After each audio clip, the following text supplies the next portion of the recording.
Live from the Loki studio for this Thursday, the 15th of August, it's Back Pocket. Brought to you as always by our awfully funny Back Pocketeer patrons. This week starring Gus Ronald. You're a group of detective pigeons. Is it more of a, would you say a who done it? Is that anywhere on the game's branding? Good. That's got to be on the box, good. right? Thank you. Peter Burns. I may need to see the booty. Nick Belling. Can we finish with something like wildly technical though? I'm the best at wanking! And special guest comedian, podcaster, and now game maker, Tommy Dasilo. Big night for me, very exciting night. So I've dressed like a 5-year-old who's meeting the Prime Minister. That's Behind the scenes, it's Josh, Will, and Ben. This week on the show, it's a bunch of boys. Just four boys. I'm here too. Five boys. There's 5 boys on the show. This is Democracy Manifest.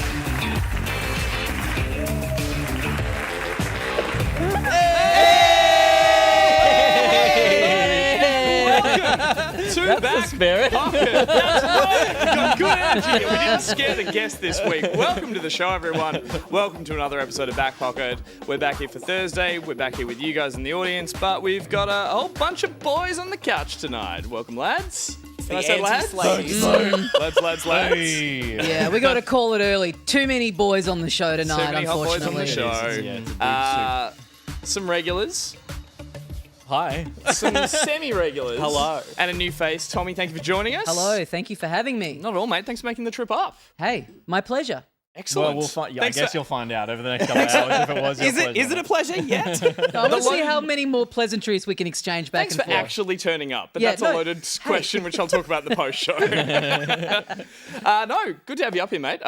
We've watched you from afar down in Melbourne and listened to you. Many people might know you do a podcast with a couple of mates in a very similar vein to what we do. Yes, it's called Filthy Casuals. Yep. There's no video, is the big point of difference. I thought you guys filmed it now.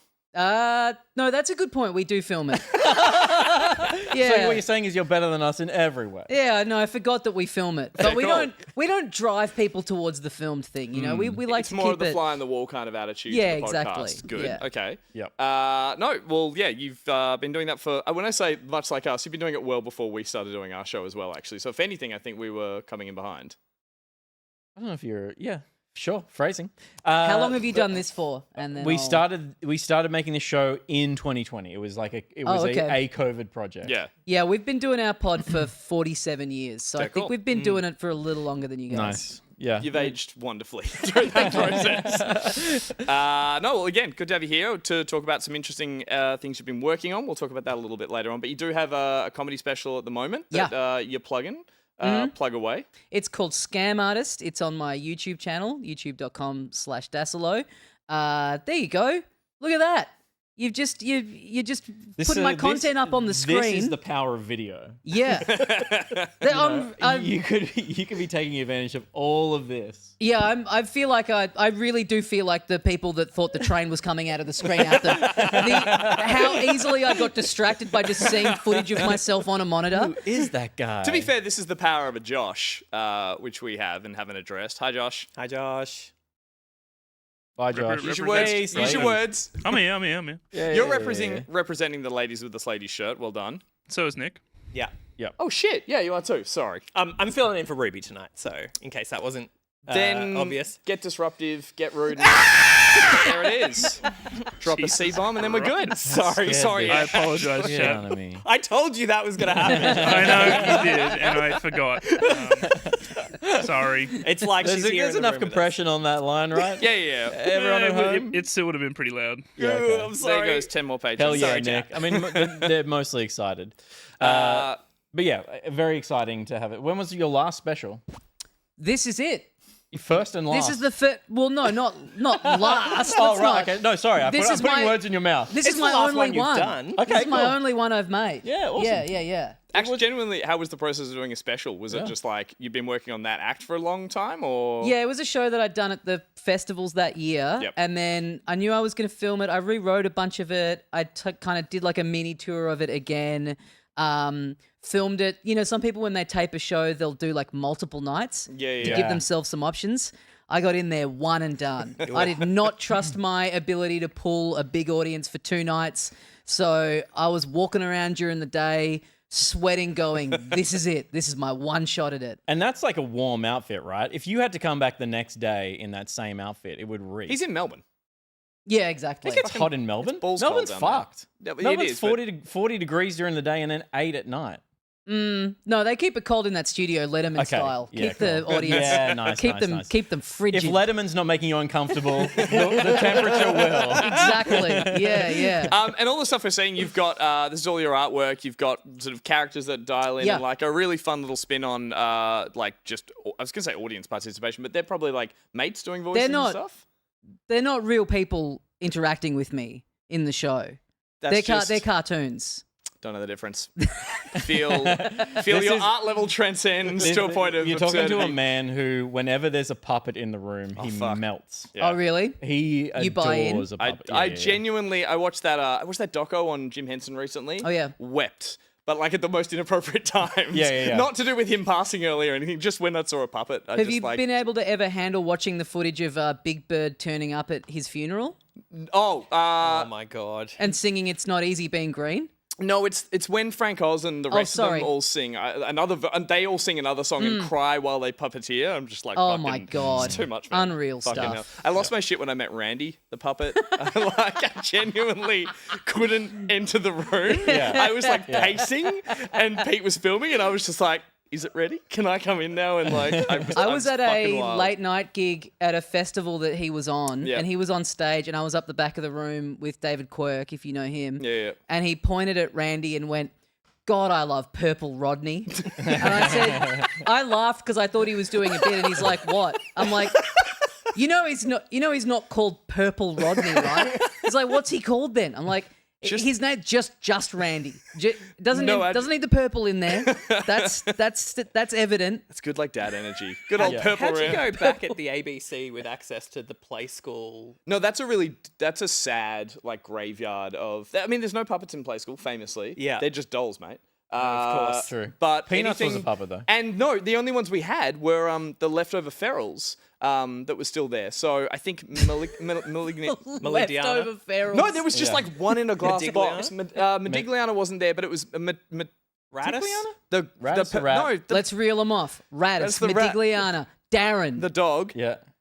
And Mixomatosis. Yeah. Mixie. Mixie? Mixie was Mixie. a bunny, yeah. Yeah. Mixie's in a I just realised that was a mixomatosis. Yeah. Our old producer made that show. Really? Yeah. The old and Janica. there's a pink bunny in a glass box that's like the prop at the back has fallen out, so it's slumped in the corner. That kind of God. has this really sad, Yeah. dejected kind of vibe to it. So I've done a bit of work before Puppet at work? I actually have done some puppet work. fuck off. But He's going to I smell your hands in the ad break. so that's why Scent that of a happened. But in a puppet voice. What? Did you just Pacino that? I tried to give it a puppet ton of time. Okay, cool. Yeah. Go Yeah. on, please. I did some writing. I was working on a show where for some reason they hide space in it. The what's it called? The children's television. Oh yes, where they did fucking lift off and everything. So all the liftoff puppets are just like They're fucked are just too. like dead in the lobby when you walk in. EC's there. The weird little little wolf thing that ran the diner. There was the wolf that ran the diner. There were all the frill neck lizards that used to watch a movie as well. I educated our younger editor to some liftoff recently, and he couldn't fucking believe what he was seeing. I was Yeah. like, here's EC, this like faceless doll that then just has one little movement of like Yeah. that, and it's come alive. And like he was People like, wonder why millennials are so Yeah, that show rules. Everything in it is an actual nightmare. Genuinely, a literal yeah. nightmare. puppets. Like, where are we now? So no puppets. Actually, no, fuck it. There is a puppet at the end of your show. Yeah, good point. There actually is. Yeah, and then a large male puppet joins you on stage in some form. Yep. But a great special to check out as well. So you can go and see that on your YouTube channel, which is... YouTube.com/Dassolo. There you go. Easy. Go and check it out. Cool. Nick, how you been? Oh, I'm all right. We had you on so recently. I feel know. Like, I've got nothing Have new you got to any talk about. anecdotes? Any? You Um, don't have to. That was. I felt very well, forced. I went to an escape room with Ruby and Josh and Steph Panicasio on the weekend. Jesus. That was Is that right? a Ruby's lot of not here. She's still trapped in the Yeah, escape room. we left her in there. Yeah. She's one of those people who immediately starts Sacrificed. ripping up carpet, and it's like the guy on the mic's like, "That's not part of the puzzle." Yeah, that was a lot of fun. Yep. But spoilers for Pocket Buds, so we'll get into that a little bit Talk later. about it later. You all escaped. That's the good news. We did manage to escape, and we did better than 90. Get it right. I couldn't get it right. Were you in over the and over. 1 percentile? We were in the top 3%. Oh, Yes. Okay. nice. Good. Yeah. Because I was going to say From that day? Probably. forget writing on They Ruby. always blow smoke. Yeah. If you're in like the 50-minute mark, it's like you're not doing well. Come on. It's just when you're getting either We got asked out to at like leave the room. 55 minutes. Yeah. But we did not ask for a single hint. Okay. That was the 3%. That was it the was 3%. 3% of people asked for no hints. Yeah. Okay. So we did it entirely off our own back. asked for no hints. You know you fucked when the door just opens in one of the rooms and they've just We pressed the need button. you to leave. Please leave. Another group is waiting to come through. My friend works for a company that runs an escape room, and when it was opening up, she got a group of us to go in and do the escape room so that they could film like basically okay. an ad Yeah, for it.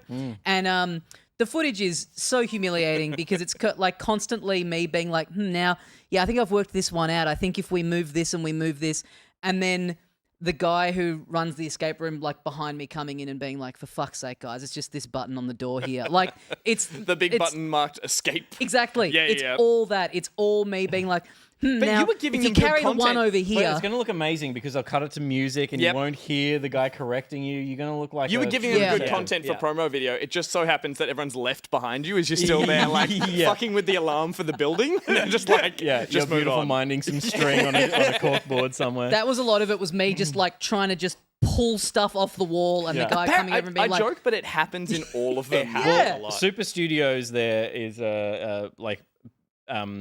patron of the show and also works in a escape room facility the up in time. Brisbane that I've been to. And yeah, he's shouting out in chat, people ripping up stuff, people pulling stuff off the wall. It just happens. They've also kind of there's dumbed them down. There's some ones which were just like for younger families that are like, oh, you throw the ball through the hoop and it'll eventually open the door. But I think people don't understand that and take their young kids to the Enigma room. And it's suddenly like, you're right, you need to be doing an equation while someone's like, moving a block puzzle in the background. Yeah. It's like, that's when you're going to get, a couple of... here's the pitch. Here's a good business idea. Sure. Here's the pitch.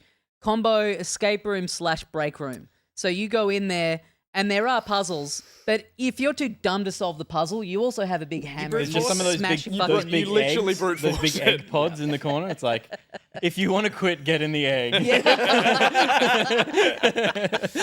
If at any point you need to leave, please step into the egg. I've said before, I've only done one escape room, and I had my moment in it. I never want to do one again. 'cause What was I've your never- moment? My moment was it had writing that said like, if you all just stopped and didn't do something, and I said, we were all running around trying to work out what to do. I was like, nobody move, just everyone stand still. And there was like a good 10 seconds of everyone going, this is dumb, this isn't going to work, because there was a 10-second motion sensor timer that Yeah. after we didn't move, the lights went off and there was like neon writing on all the walls with the solution, and everyone's minds were blown and my respect was suddenly hoisted and I was like, Yeah. fucking genius. And then everyone looked at the crotch region of your pants under the black light. Pull up like shone the light all over the wall. The lights come back on. We're going to ask the bloke at the back to leave now. Please step into the egg. How do you think I got into this mess? I was in the egg for too long. Been in the egg all night. Oh dear, that's good shit. All right, well, we should move on. We've got a big show ahead. I'm going to kick things off with a little bit of backup. Second it becomes at me, I'm like, we're moving on. This isn't fun anymore. Yeah. It is a little bit of backup, and it is brought to us by Reese Wild. You got it to yeah. the fist pump. Or what do you do? A little dance? We'll get Oh, to I that. do a little. little boogie. Yeah, we'll get. I'll get there. replicate it later. Excellent. It's on video. You can see it on the Filthy Casuals YouTube channel. Yeah. We are going to get into a little bit back up. It is sponsored by Reese Wild. For Reese Wild, we listen to a sound from the wild and try to identify the creature, or sometimes it's just like a boulder falling down a mountain. Can't tell if he's run out of animals or he's just fucking with There us are only now. so many animals. Yeah. And we've been through like at least 15 of them. Yeah. I can't think of a 16th. Yeah, you must be hitting the upper echelon. in animals. Yeah, pushing it. One of them was just a plant that he was like stroking. Yeah, that's right. This is he all was like downhill pinching from the here. leaves of a Yeah, and of it a was just glossy fern. So I like this. You guys do the show, and it's your listeners that call in with the secret sound. Yes. This Yeah, is yeah, like yeah. reverse breakfast radio. Exactly. Genuinely Can we mistake. hear the sound from the wild, please? I mean, that's not an animal. Yeah, this is. What? Okay. I have a theory. Okay, that's some serious resonance. Yeah. My guess would be, is it one of those like laser etchy things?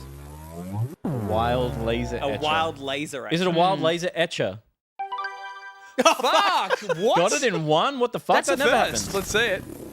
Oh, it's one of the ones that's like cleaning Oh, rust it's off a cleaning coin. a coin. Holy Wow. shit! That's amazing. It's like Technically science not fiction. an etcher, but it's Or an it's a- animal. it's a laser cleaner. There's nothing wild about this. Nothing wild about that. It's hypnotizing, isn't it? He has failed to deliver on his own segment. The segment is now Respine's TikToks that he sends in. Yeah. That he likes the sound The next of. one's just going to be that guy listening to Fleetwood Mac on a skateboard. Thank you, Reese. Thank you, That's Reese. satisfying. There you That go. is the kind of shit that I would watch with my like family over the Christmas holiday. We'd like get doom scrolling through that, and I'm like, let's all just watch laser cleaning videos. Yeah, the way once we'll... you've run out of hydraulic press. Yep. Channel. Well, last week was the. This is the new trend. Last week was the molten ball in a thing of Nutella or something. Yeah, that he yeah. did. The So chocolate milk, it was. He's just chocolate milk. It was yeah. a big M. Yeah, he's really just fallen off the animal. I'm trying to think of the noise it was making, but I don't want to do it live on air. He must be infuriated that you got that immediate. I bet Yeah, he I sat feel- I there feel and pretty thought, bad. these Feel guys pretty are going to bad. be. He didn't know he was going to be on the show. So to be Right. honest, he was like, I'll get him with this one. He would have been going, they're going to be mulling this one over for an hour and a half. Easy. Yeah. Thank you, Reese. You know the sound of lasers. Good on did. you. We are going to get into the news, and we thought, what more exciting news could there possibly be about the video game industry than comedian thinks it's a good idea to make a video game? Tommy? Super Dazzle Land. Yep. Why have you gone and made a full video game? That's a really good question. I'm sure my accountant is thinking the same thing. So yeah, I had this special that was coming out, and a lot of the stuff in the special is very like video game influenced, like a lot of the little characters that are in it and the kind of progression of the show I was really thinking about as being like a kind of live action video game.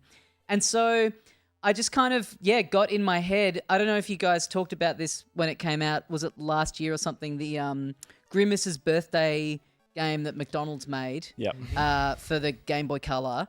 And I started following the guy that made that. And then I just kind of thought, I'm just going to hit this guy up and see if he wants to like work on a video game Shoot your together. shot. And weirdly, as it turns out, he lives in Melbourne. He lives in the same city as me. And he was up for it. And so I did the art direction and the writing for it. And we kind of collaborated on this idea for a little platformer where you play as me, getting ready to record my stand-up special. You get sucked into my notebook. And then you have to like make your way through my jokes, finding little items to kind of piece my routines back together. Yeah, wild. Yeah. The obvious other question is, why on earth did you pick the ugliest era of platformer? Because like the Game Boy Color clearly holds a fond Who is spot. playing this on the screen right now? This would be me. This is the tutorial. Yeah. What is this, an IGN Doom playthrough? I mean, I finished it. There's a couple of others. Josh, scrub Any forward. child could finish this. Scrub forward, please. There we man. go. Good stuff. Yeah, the going with the platform of choice, and again, for anyone who doesn't know, this is genuinely built in like a Game Boy or Game Boy Color in this case. The engine, it is built to be emulated Yeah, it rather was- than just play. Like, yeah. Yeah, I think it was just the fact of knowing this guy who this is what he does. He makes stuff on GB Studio, and weirdly, I guess because it is like relatively easy to kind of figure out, and the limitations of it mean that you can make something pretty decent as one person. There is a huge community of people who make these homebrew Game Boy and Game Boy Color games. Maybe, I think, more so than any other of the old retro consoles. Right. Okay. I don't know if it's just that the actual program to make stuff is very accessible, very easy to get your hands on. I guess then I should probably take back arguably maybe the Game Boy Advance was trying too hard. And that's like, if you play, which I've played heaps of games on that console and loved it, but I think for what you're making here, it translates really nicely to a sort of point of nostalgia, whereas I guess like something like the Game Boy Advance is a bit too complex, and then you're moving into, or going all the way back to classical Game Boy as well. It's kind of like, there's a niche here that's sort of like... Jump off the walls, you fucking idiot. I didn't know how to get past those two bits. And was the art all him as well? Or The art was me, so I would you? draw stuff and send it to him, and then he would kind of pick, put it Sure. into the That's so engine cool. and Yeah. send it to me, which was pretty cool to see my stuff kind of reflected back. But it was fun to work on because like that era of game is the primary influence on my artwork. So it was like cool. a very easy thing to tap into. And Sure. he early on was like, "Man, you really got a knack for drawing characters in this style." And I was like, it's almost as if I've been preparing for this for my entire adult life, and I've just finally found a practical application for it. I was that N64 manuals. I draw all the artwork, or like, you get the little instruction booklet, and I just sit there and copy all the artwork from that. In the same vein, that's like very Mario, kind of like those Mario Land 2 vibes in terms of all the artwork kind of stuff. And it plays like that too. It plays really, really tight. Like Yeah. which Again, is- like Gumpy Gumpy's the guy who developed the game. His name's Gumpy Function, not his real name. He has made like a bunch of games, so he's really across all this kind of stuff, and he's just he's got like such a knack for mechanics and level design. And I basically had a kind of a rough idea of the sort of game I wanted, but I left all the rest of it up to him because I just was like, you know what you're doing. You're clearly like really good at this. And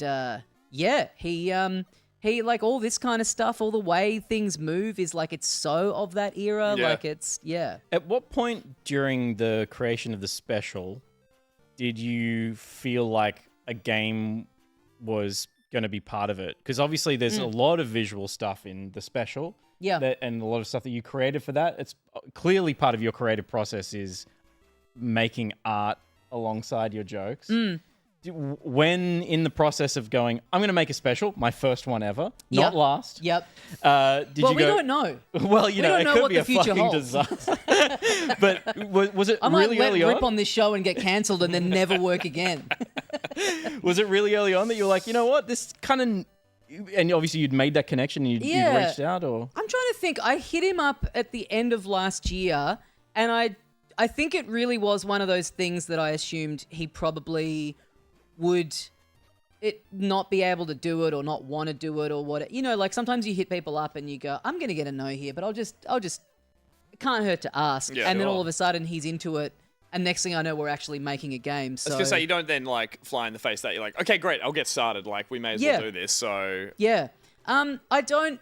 yeah, look at that fucking pro move. I knew how to do the slide and the jump. Sorry, please go on. Yeah, You've you've really improved learned. at You've this really point. improved. Yeah. Thank you. I can't really think like at what point how long I was really thinking about it for. It's something that I've always wanted to do, and so I just kind of was like, oh, this is probably a good excuse if I'm ever gonna. Like I've been saying a lot that this has always been like I've always said I'd love to do some art direction stuff for a video game, but I didn't really know how to like break into it because it's not the world that I'm in. And as it turns out, it really is as easy as just commissioning a video game about yourself where you are the main character. That's all you have to do to be able to design your own game. you heard it here first. Game development is a piece of cake. And what was the iterative process like? Was there much prototype? What's a like noodle-based thing that would kind of work in mechanically the idea that he's got? So that kind of going back and forth was really fun. And yeah, I think the levels kind of he would send me these kind of rough ideas and then he would refine them. But he's so incredibly talented, and he's like also just creatively like a bit of a perfectionist. So he's like constantly like, I think even now, what day's today? Thursday. I think tomorrow he's going to put up like a 1.1 build where he's like You're patching. found a couple of bugs since it's come out. It's 2024. You got to Yeah, patch. you got to be patching. You got to patch. This isn't on a cartridge. Finished the labyrinth level without the cup of tea, and then couldn't progress any further. Really? Live notes. Yeah. Sorry. Okay. Interesting. You couldn't. Yeah. Okay. Could quit and then had to do that level again. Ah. But just a note, pass on. Well, there you you go. Yeah. I hope he's watching. Fix that shit, man. No, I guess it's really awesome, as you said, to have someone who's, like you mentioned with the enemy kind of design thing, usually it would be you do a bunch of concept art and then they take that and create something. I don't know how often it goes the other way where they're like, I would like a creature or character or someone that responds this way, please build me something. So to be doing it on that like sort of guerrilla... I think that's literally game development. I don't know, I always kind of thought like...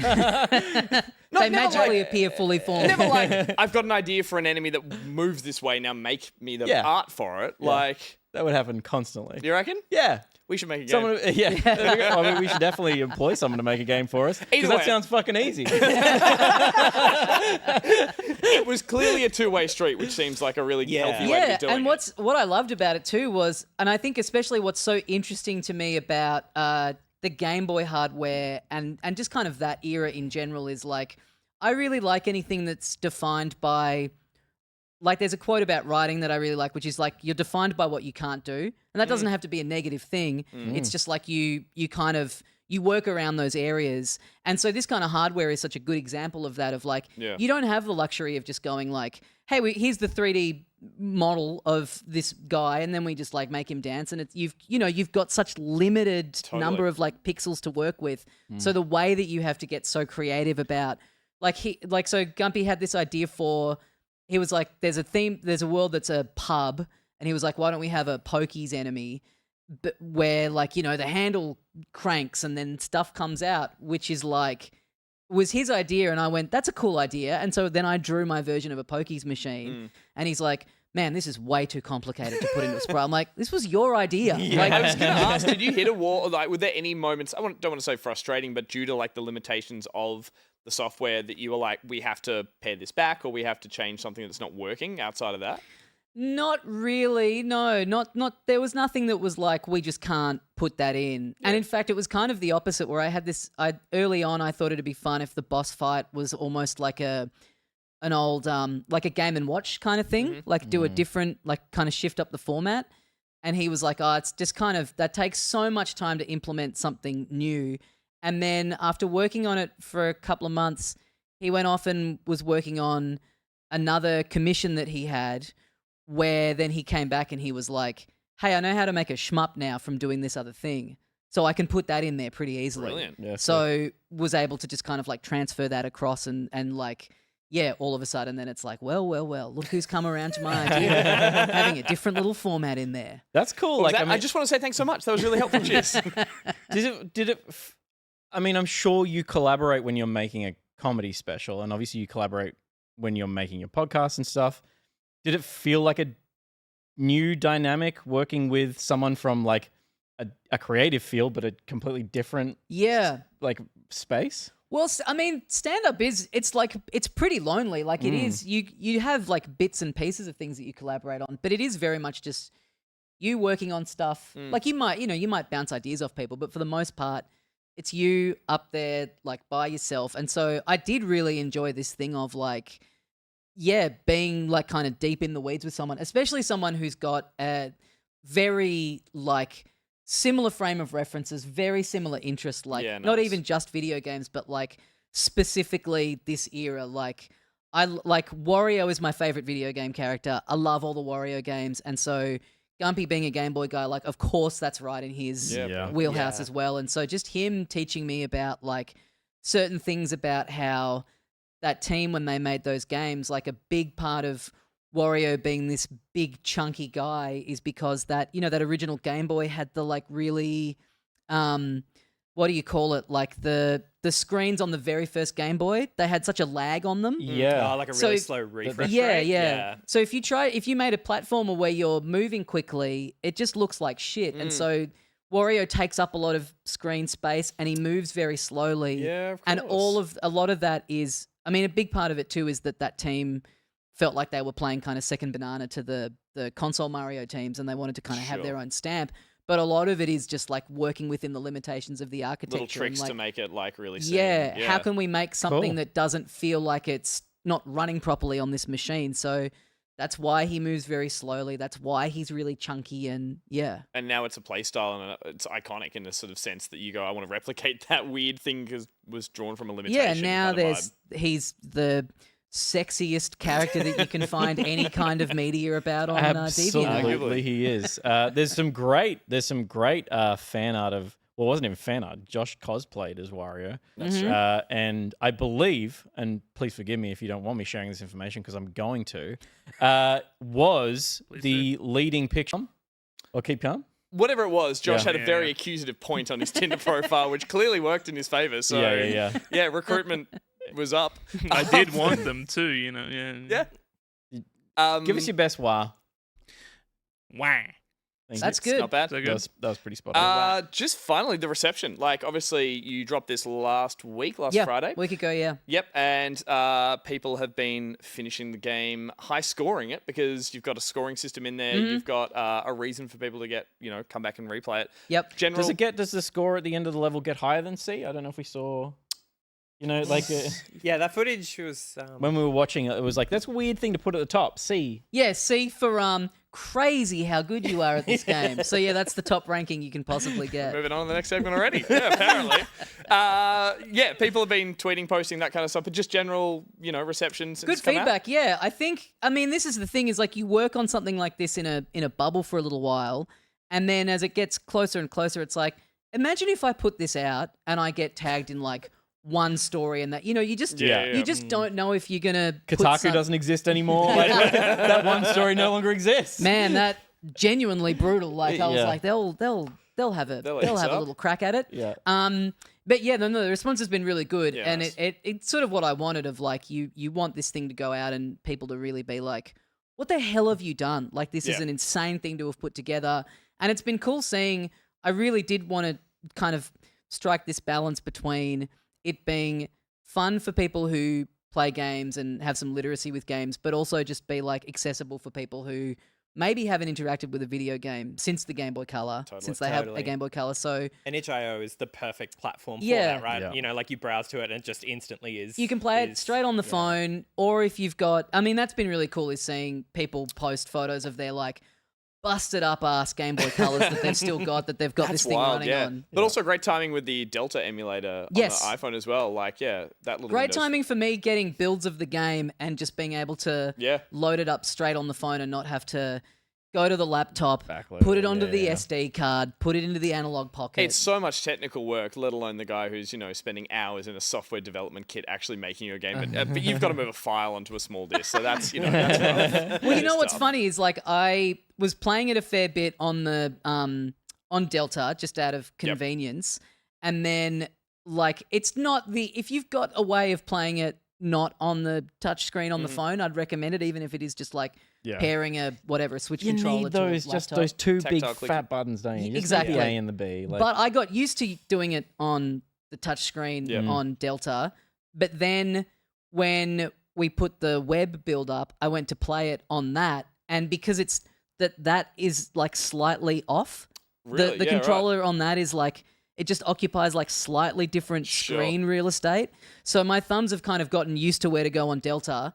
And now I'm off by like a centimeter and like Is that why you got C2 on the level? Is that your C2. C? No, you also Also. got Double this C. Double C. Fuck, there's a double crazy good at this gotta go back. game. Gotta get up pretty early.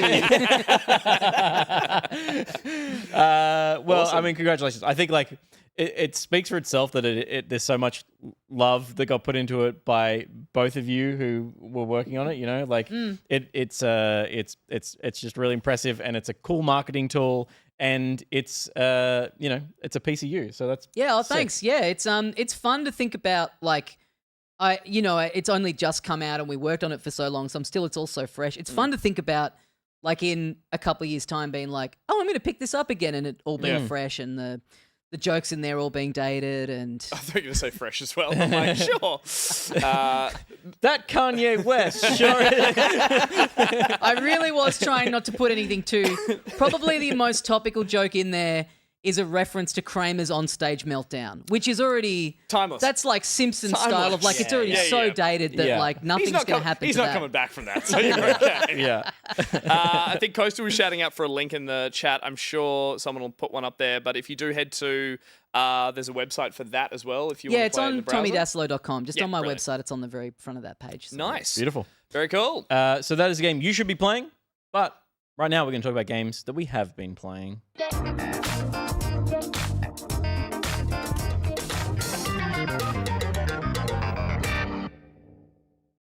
It is what we've been playing. And Gus, you were going to kick us off tonight with a game that you've been playing. Sure. and When I'm not very excited getting about. wild seas in a little piece of shill-up promo material, I'm playing real... No. I like that you immediately backpedal. I got one S. Just own it. I've been checking out another little pixely art game that I picked up earlier this week called Arco. That is coming out tomorrow, but I checked out the demo for this, which is a sizable demo for a very interesting what is a indie pixel art style. I guess it's a... Fucking love a good retro parallax. It's the whole game is parallaxing, Yeah. but I'll get to that. It's actually a tactical RPG. So the game itself is set in, I believe it's referred to as like Mesoamerica, like Mesopotamia, I guess. It's like meaning a very early stage of America, South America. And it all takes place surrounding this one character and kind of the saga of his life. That character is Tizo. You play as him as a young boy at the beginning, and you then move through chapters that take big time jumps forward in this sort of slightly fanciful version of this era and these cultures. So you are playing sort of South American cultures, but there is a slightly fictional spin on it in like creature designs. And I think the developers themselves have kind of made an amalgamation of a lot of cultures really respectfully in the sense that it is all from their perspective. But I think, there's like Aztec kind of influence in different tribes and all this kind of stuff that's in there that feels rich in culture, but like, again, not focusing on one. And it is through a time of settlement. There is a whole story, or the narrative itself follows the fact that there are newcomers. So it's all from the perspective of them, I guess. Like, it's not from the perspective of the settlers. It's them being kind of curious about what's happening to their country, to their land, as these newcomers are slowly invading and taking over. But you, again, play as this little a microcosm of it as Tizo and his family who... It's a homage to Westerns. Every time you leave the village on a job to come back, you're like, oh my God, are we coming back to a burnt village? Like, when are we gonna all get, like, the tale of revenge is gonna kick off? And it is one, but it happens in a slightly different way. So I will say it was a nice surprise how that worked out.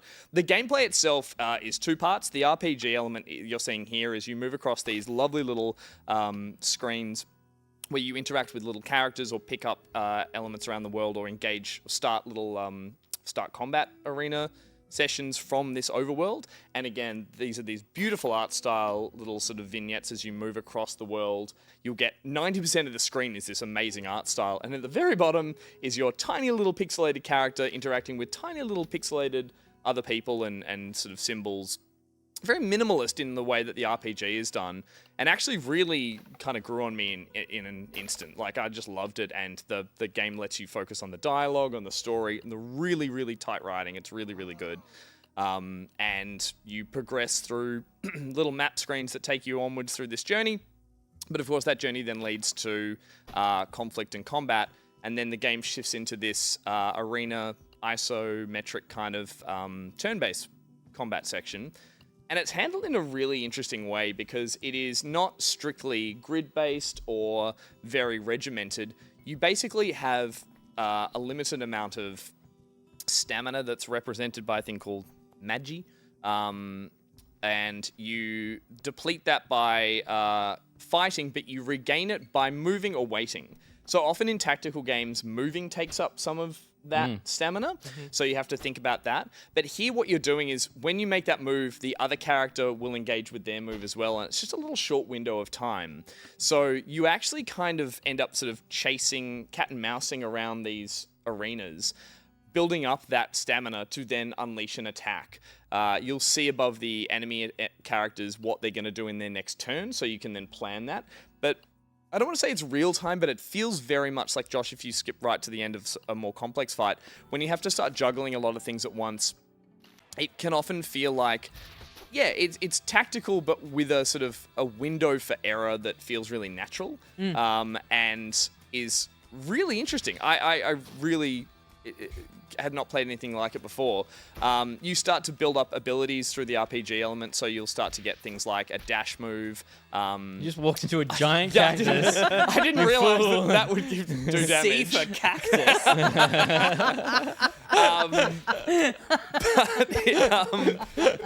Yeah, it opens up really quickly, and once you start adding, lob attacks and dash moves, you start running around this arena kind of hectically, but there is a strategy to it. And So basically, each input that you do is a turn as such? yeah, it's hard to explain because then it's just a short amount of time. Yeah, and because you I can kind of see the turn, like the turn-based stuff that's happening, but Yeah. you're right in that it does feel very... It's loose enough that it feels like I made heaps of errors, but they felt sort of warranted because I thought I was going to get away with a move. Yeah. And all of the enemies are telegraphing what they're about, what their next move is. So That little that's how you're icon- making your judgment calls. It's Yeah. like, okay, they're on a wait, so I might take advantage of that while they're not attacking. Yep. And then you're retreating when they've got the sword above their head. Yeah, there's a smaller element of that gets like when they get right close to you, you could risk an attack which might push them back, which means that their attack misses you, but it can come down to like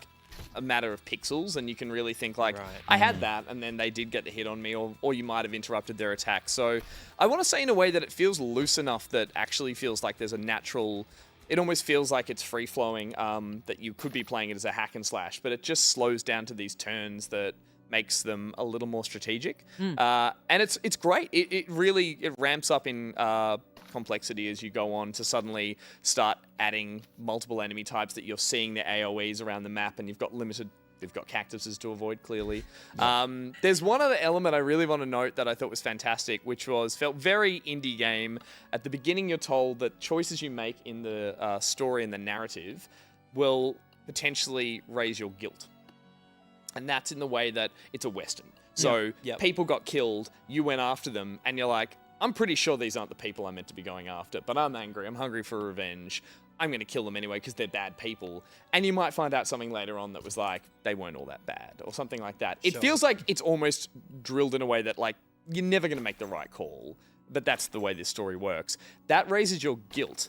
Depending on how high your guilt has gotten, there will be ghosts of people you've murdered on that arena during a combat session that move in real time.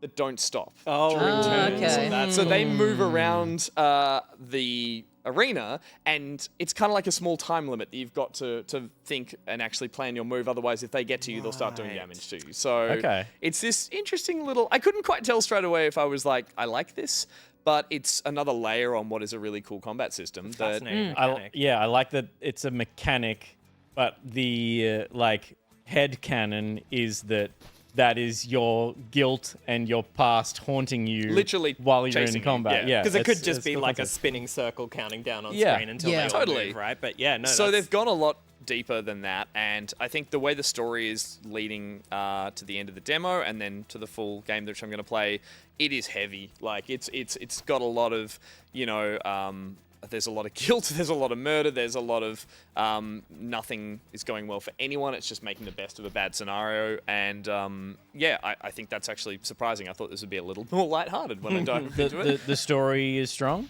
Yeah, really Yeah. strong. And Yeah, the, cool. the writing is just brief enough to be like really powerful in short little bites. It's not giving you big pages of text that it's kind of like exposition and all that kind of stuff. It's just nice little character interactions that are really quite poignant. And maybe they're more poignant because you are literally just like, you as a little guy on a llama as a bunch of pixels talk to a little bunch of pixels that are hunched over, and it's a boy coughing up blood because he's not going to survive the butchering of his town. And I was like, for some reason, that little like hunched over pixel was more affecting than like someone's, incredibly emotive artwork that I was like, this is deep. So yeah, it's surprisingly fun in these little moments in the combat that then is balanced out really nicely by the story, I think. So Yeah, beautiful. Nice. yeah, worth checking out. Arco, I think there's a bunch of other playable characters that join your party as you go further through it, so I think it's going to blow out even more into a more complex game. But yeah, really And enjoy out it. tomorrow, but there's a demo on Steam. There's a really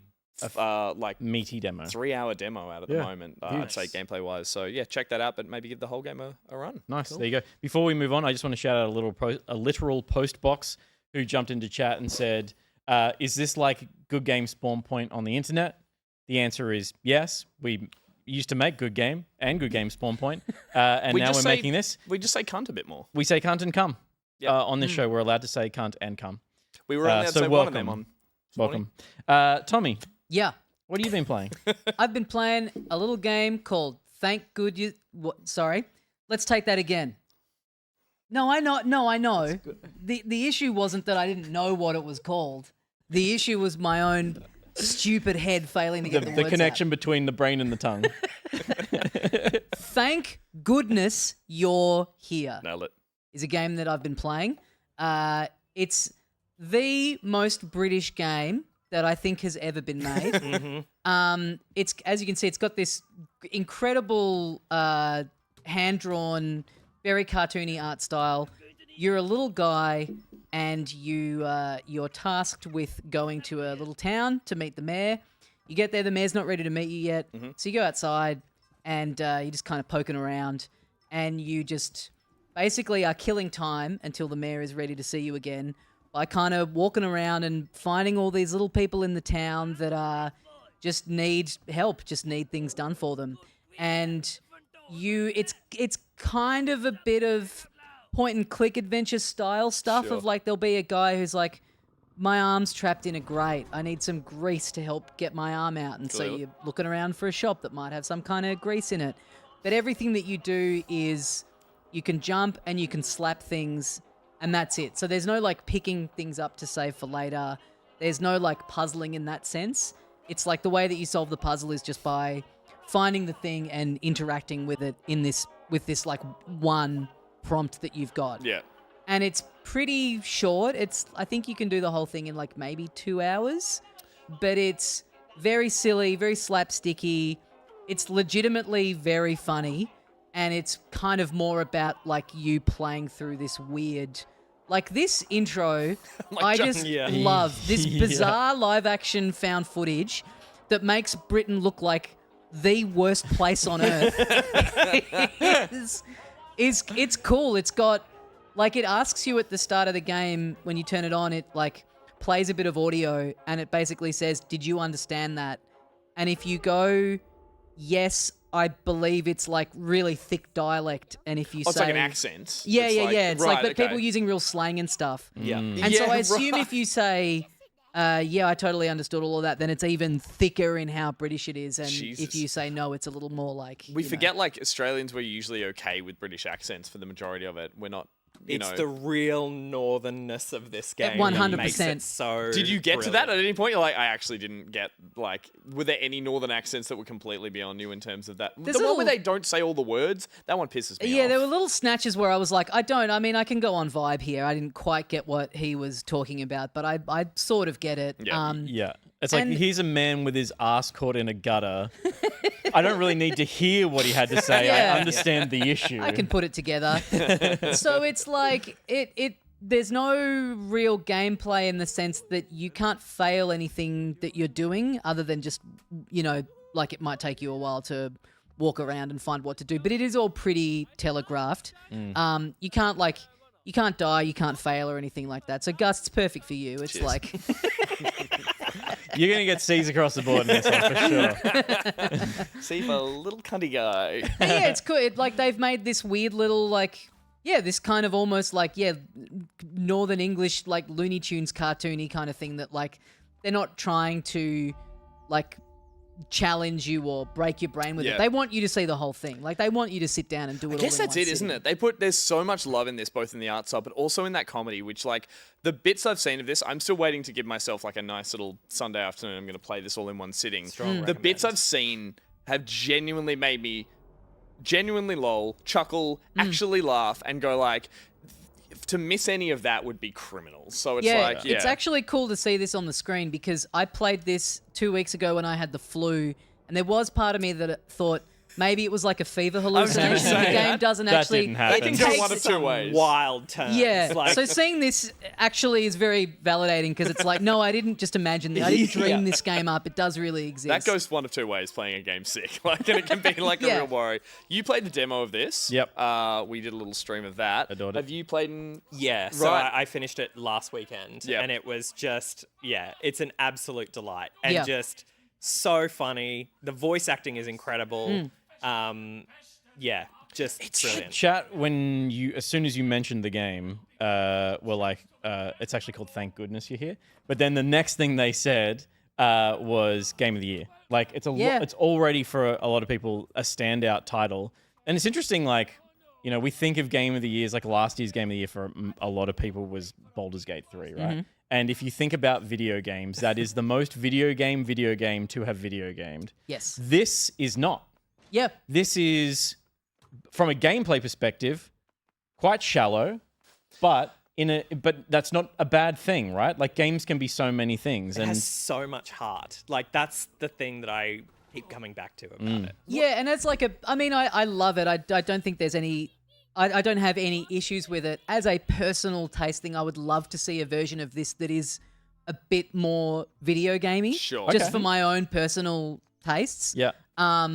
But I think like this version of this is like as good as it can possibly be, and like Yeah, how cool. it all because you're walking through this town and you're sort of you're going from sort of section to section, and then there'll be a bit where you loop back around Right. to the start, and stuff has kind of changed, and so you essentially do a few laps of the town, and things kind of change, and you've helped people with their problems, and Yep. then this business is now fixed and it's now open and you can now get in there. And so just That's as gamey seeing, as it gets, I guess. Like, in terms Yeah. of just like something has evolved and changed that you then interact with. I think there's little bits that, like here, you're doing a kind of platformy thing, and there are little bits that you get into where you're doing almost like WarioWare style, kind of like little mini games where it makes you do something. I have seen the song at the end. Yes. And without spoiling any of it, that's probably got a bit of an interactive WarioWare kind of vibe to it that was just brilliant. And I feel sad that I've spoiled that for me because I did see that on a social. And everyone else just now.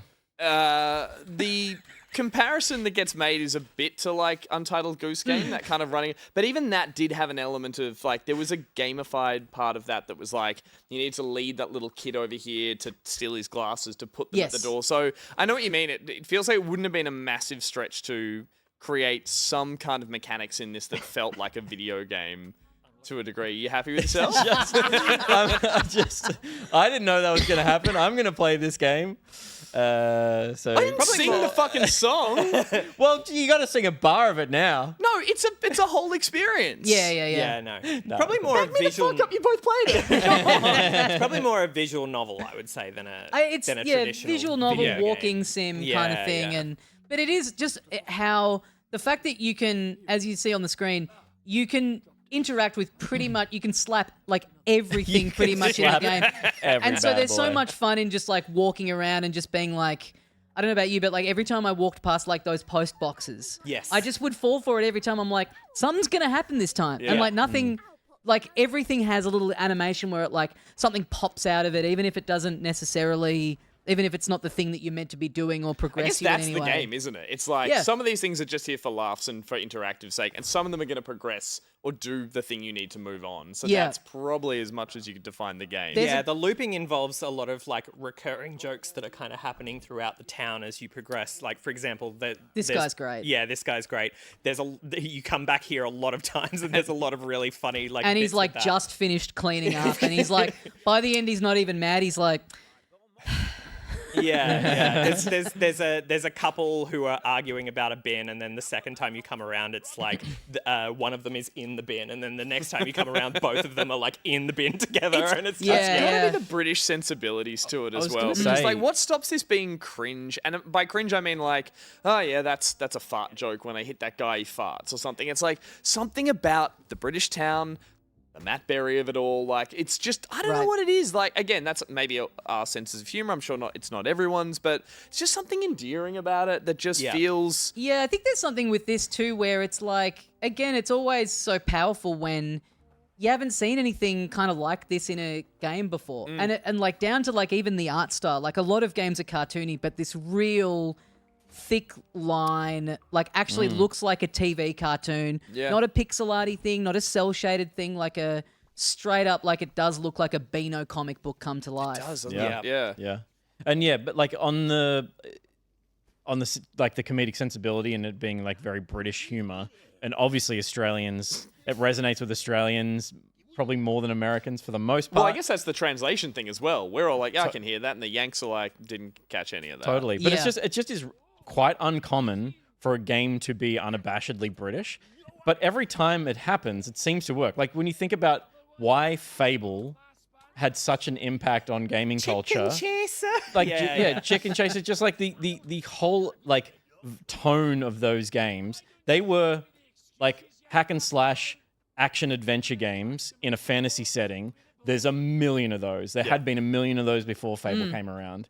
And just the British sensibility that attached itself to that game made it stand out. Yeah, it's a little rareware as well. Like what they were doing totally. design-wise was they were trying to fit in the mold of being like within the Nintendo family, but then they've got a little mold that's like, "You're right there, Banjo. What you doing? You having an all right time?" No, I mean, I'm that was all text. I'm putting that together in my head. It was But all just a British. You read it anyway, didn't you, every time?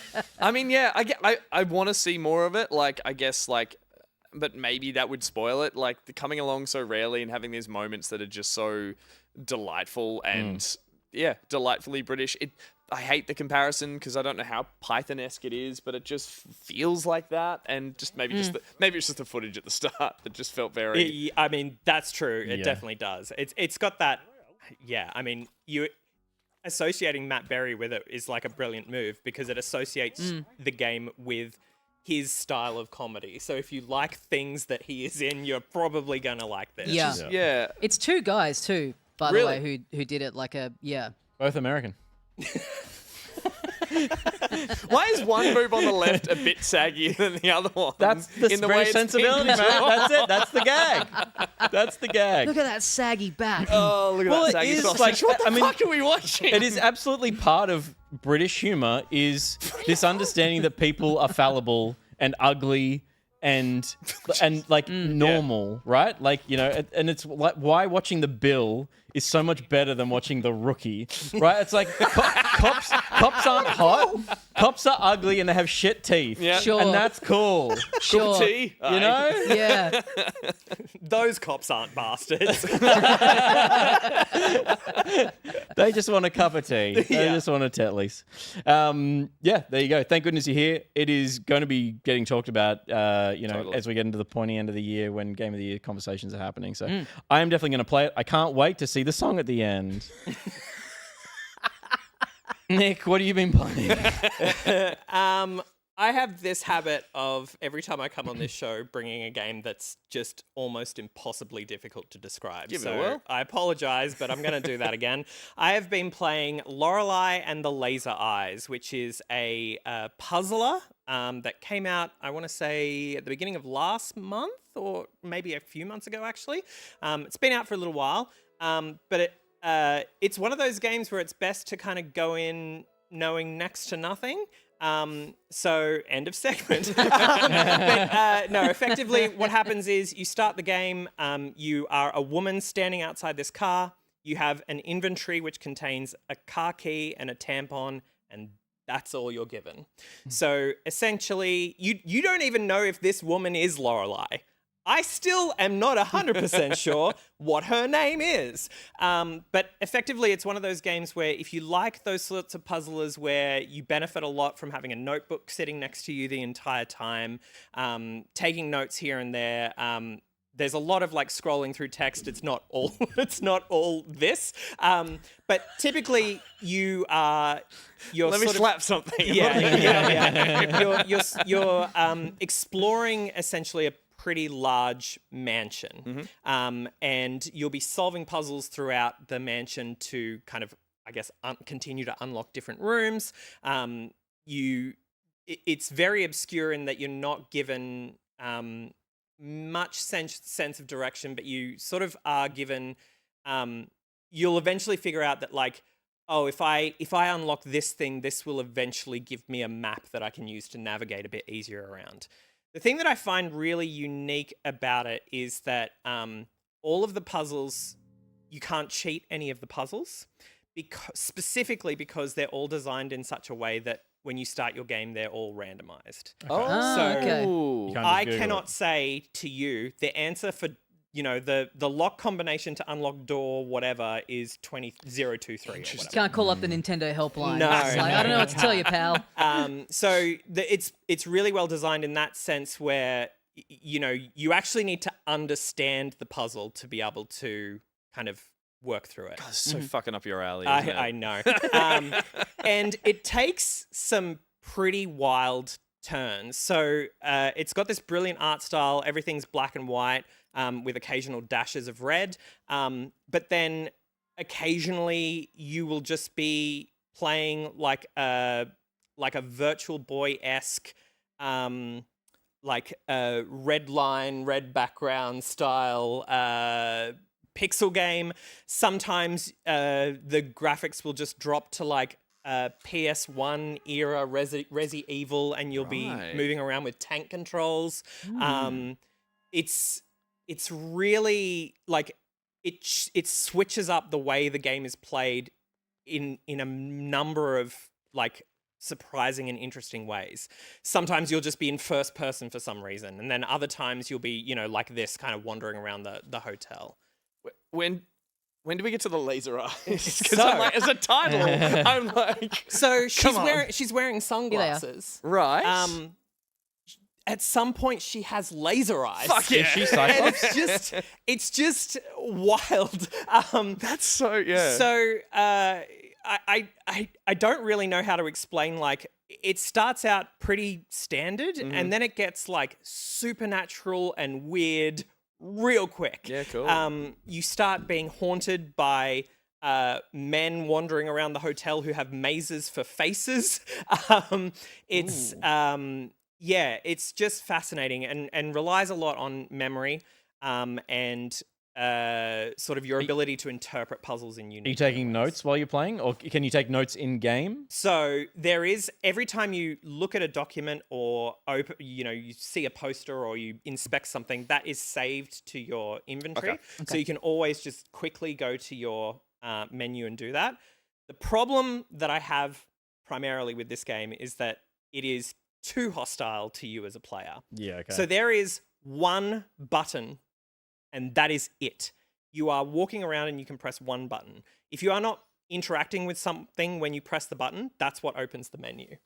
You move down through the menu and then click on an item, and then you move down and then click again, and you'll have categories. It's like posters I've seen and books I've read. You and just blah, blah, opened blah. the menu by mistake. Yeah. Yeah. And then you'll go into like, you'll be like, oh yeah, I read this. I know that the answer for this, I saw that. It's something to do with the person's name, and I saw that person in that book, and I'll just quickly look that up. So you go into the menu, you'll look it up, you'll go into books, and then you'll go down to this page, and then you'll press the button, then you'll go into the book, and you'll press the button to like move to the next page. And then you're like, cool, okay, I've got the answer. It's like 1984 or whatever. And then you have to like navigate up to the X and then press the button. And then you have to navigate up to the X again and then press the button It's like it was again. built for the And you play have to, by date the time navigate you're or out, you've something. forgotten. By the time you're out, I then turn back around to the puzzle. I'm like, I don't fucking know what the number was. So Adam Knox reviewed this on Filthy Casuals a few Yep. weeks ago, and I just remembered I blocked that part of it out of my head because of how angry it made me thinking about it. Yeah. And it's all just come flooding back to me. Yeah, it is. It's unfortunate because to me, it's like patch in the ability to use the back button, and it's almost perfect. Does it feel Yeah. like Does does that it play? choice feel I justified was gonna say, elsewhere? is it by design in any other way? Like, I don't know if it maybe started life as a mobile game or something. I was gonna say it sounded like a Playdate game or something Yeah, that was it's just really, like- it's a really weird choice, and it's the only thing that kind of makes me just struggle with this game. But you know, that's where I actually ended up getting into the habit of like, I would look at something and then just pull out my phone and take a photo of it. Yeah, maybe that's what it's trying to. Because there is something interesting about like a game that has something like this that is just commits to it, and it's like, we know that this is like a little obtuse and a little very user unfriendly, but this is what it is. Like we're wanting this to be. But what combative. a way to go about it. Often I play games that say at the start, like, might help to have a pen and paper handy. Not, I'm going to fuck with you until you're so angry you go back to writing things down. Yeah, like, and Barry the Robot says it does tell you to grab a pen and paper. Okay, fair enough. I was playing on my Steam Deck, so I was just kind of curled up on my couch, and that's why I ended up using my phone to take a look. It's funny, there was a time growing up playing games where grab a pen and paper was like exciting to me. Yeah. Like not it certainly wasn't default, but it was like I needed it for every game. A to jump. But I played Morrowind and I had the fold out map on my lap, right? Because it didn't tell you where shit was. I was like, oh, I know I'm in Balmora and I want to get to Caldera, and so I need to go here. And the map is all blocked out with Fog of War, and I'm like, okay, that's cool, right? This is like this is a tool that I'm using in real life to help me play the video game. And I like taking notes, and I used to like taking notes. But when it is forced upon you in a way that feels like I'm time poor now, way more time poor than I was when I was a kid playing games, right? And it just feels, the more a game asks of me, the angrier I get about it. I'm like, yeah, fuck you. I've also played enough games these days that have come up with really unique and interesting ways of note-taking for you that can feel really clever. Totally. And like, not just, oh, thank you, that's easier, but it's like the word might go and pop out and move into a little pad, and then you can drag that into your own pad. And you're like, this is cool. This is part of the game now versus what this feels like. I think something like Animal World does a good version of that, where that's like the top level real ones. You know, if you want to get into that like ultra layer of it, you have to be doing all your like real world note taking. But I played through the whole first bit of it without doing, you know what I mean? Like, I like it when it's like the optional, like if you're a true head and you really want to get deep in it, you can draw your own maps. But like kind of having to do that is a little bit annoying. There's just a balance, right? Like it was, what was the Korean boob physics game? Sorry, one more time? Stellar Blade. Oh, right. Yep. The working title. You know, it was like a Souls-esque game, like a, third-person action adventure. Notepad. It's mainly boobs. all I wrote in my notepad was just, I drew a pair of breasts. No, you pick up you get a code for a gate. That's and it's right. okay, I've got it. And then I go to the numpad, and it just is like, it's this. Yeah. It's like, oh, I don't get to do any. That's what this game is like forcing of you. Where it's just like, you're going to go to the thing and you're like, there will be times where it's like, I'll be like, shit, like I know that. Yeah. I know I've seen that answer. I don't remember where it was. And now I'm going to go through every book and every poster and every note that I've taken, whereas like, had I been actually organizing those notes of my own accord in a notebook, I think I would have a greater relationship to the information such that I could pinpoint it quicker. Yeah. So I think designing it in such a way that it is attempting to discourage you from just relying on the mechanics of the game itself is, on one hand, brilliant, and on the other hand, just like sometimes you just don't want to do that. Yeah. And if you don't want to do that, this is not the game for you. Yeah. But if you're into puzzlers, this is like some of the most inventive puzzles I've seen in a game in a really long time. And yeah, I would recommend it for puzzle heads like myself. Which again, I was going to say, we know that's a lot of the games you love, but interesting to even hear even there is a breaking point for you. Totally. And so go in prepared for that at least. Yeah, absolutely. Awesome. Very cool. All right. Let's talk about Tavern Manager Simulator, which I'm not a big simulator gamer, and I know last year or the year before, everyone got excited about Power Washing Simulator, and there's like, it's a massive market now on Steam. There's like, this doesn't need the word simulator in the title except for SEO, because this is just Tavern Manager. You play a first-person perspective owner of a tavern in a fantasy setting, and you are serving drinks and food to the customers that come in, managing the cleanliness of the tavern, and managing the upgrades and the upkeep of the tavern. And the speed at which you upgrade the tavern is quite fast. So you feel like every day you make progress, and you're getting a more efficient setup and a more exciting place to work, because the busy work gets more and more intense. Here I am about to plunge the toilet of the tavern because it is clogged. You're right, it does get exciting. Doesn't get much better than this. Oh, I do chop wood soon. Oh, okay. Well, So- spoilers. All right, enough about Stellar Blade. The whole game is built around little mini games like that, timing mini games, mouse manipulation stuff, and then interacting with customers, giving them what they're asking for, making sure you're prepared to serve them what they want, and then got to clean up the footprints, and then cleaning up after them, basically. It is a simulator.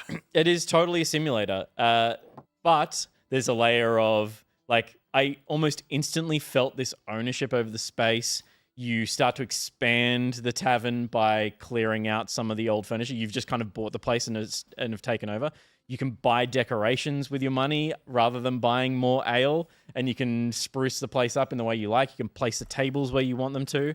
So it really quickly feels like yours.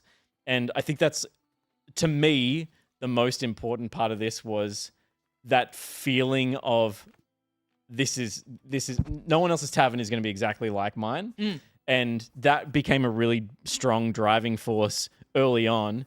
And then ultimately, all of these like time and resource management simulator games is driven by the thrill of, like, you're constantly teetering on the edge of not succeeding at the thing you need to succeed at. Does it have not a fail state as such, but does it feel like there is the looming... There's just a dissatisfaction meter that you are trying to manage, and then reputation of the tavern. As your reputation increases, you can level up the tavern, so you can then buy bigger upgrades. You can make soups instead of just serving sausages. You know, you expand the drinks menu, you expand the food menu. You're right about the speed, like, because It's you move quick. A big thing about that surge in simulators that you're talking about, and I played a little bit of, like, what was it, like woodworking simulator or something, the toy building one. For how novel they are and how obtuse they are as the jobs, they all start at a snail's pace. Yeah. And they are like, they all have a fucking computer, and it's like, go get an email, and the email is like, you need to make this toy. Yeah. And it's like, next day you have 2 emails. Or this and Russian mobster will come and fuck you up.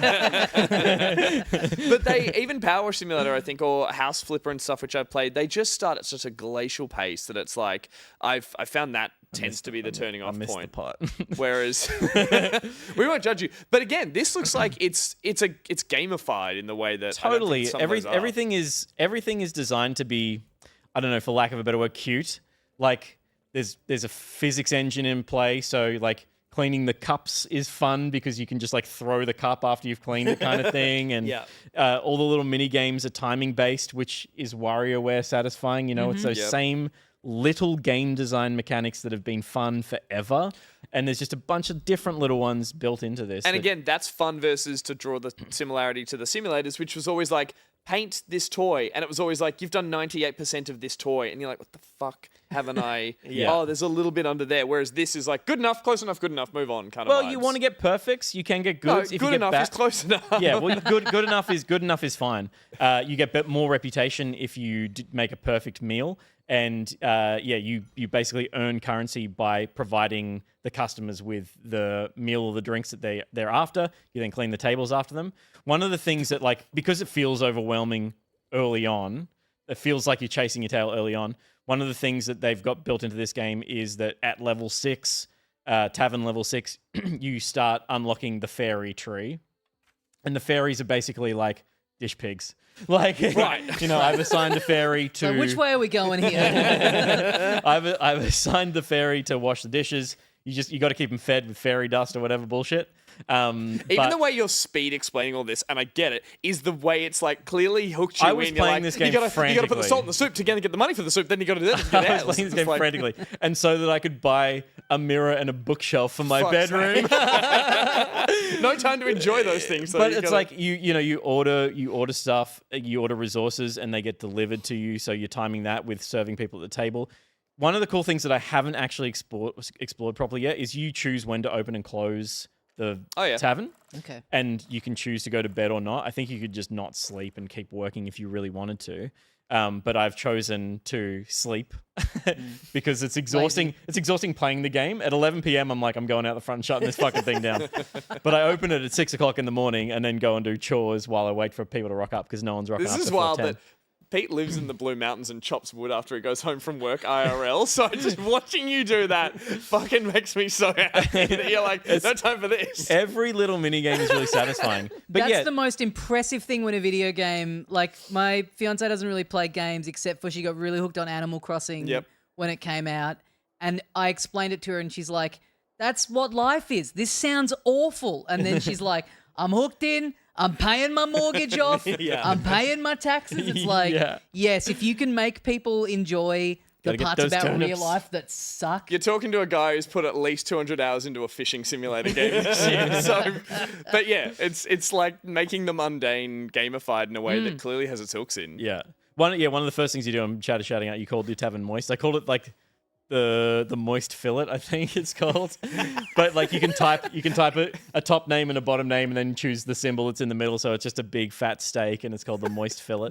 But even just that is like part of the process of like, this is mine, like that mental like hurdle of going like, this is why I'm doing this for me. Do you have any like often these games then have like tasks like or little goals or little sub? All of the what I'm trying to goals think of. so far, like because you can see the tasks on the right there, they Yes. seem to just be about driving the progression of the tavern as opposed to trying to distract you with other things, Sure. which a lot of simulators do. Like they lead you like, oh, maybe do up this bike for your grandkid. It's like, no, fuck the grandkid. Like, I just want to get a tavern level 7. And so, like, That sentence made no sense. in the context of this conversation, it absolutely does. Don't clip that because it won't make sense to anyone who watches just a clip. But yeah, there is a broader village, which I haven't explored. Okay, yeah. Which I could leave the tavern closed for a day and just go out and like I've seen like people training sword fighting up the road and like there's a little fantasy town, right? Yeah, but you're, But you're like, I don't leave the tavern. I you're a run the business tavern. owner, exactly. I'm too busy. Once I This get like fucking generation. as soon as I get like 18 fairies doing everything, then I'll be off. I'll be holidaying in Cancun. this is also fucked because this is your current life. We run a business and we're like, I got no time to do that. I'm running a business. Yeah. Like this is art emulated. Sorry, like. But I bought simulating life. a big like buffet side table so I can store excess meals that I've prepared earlier.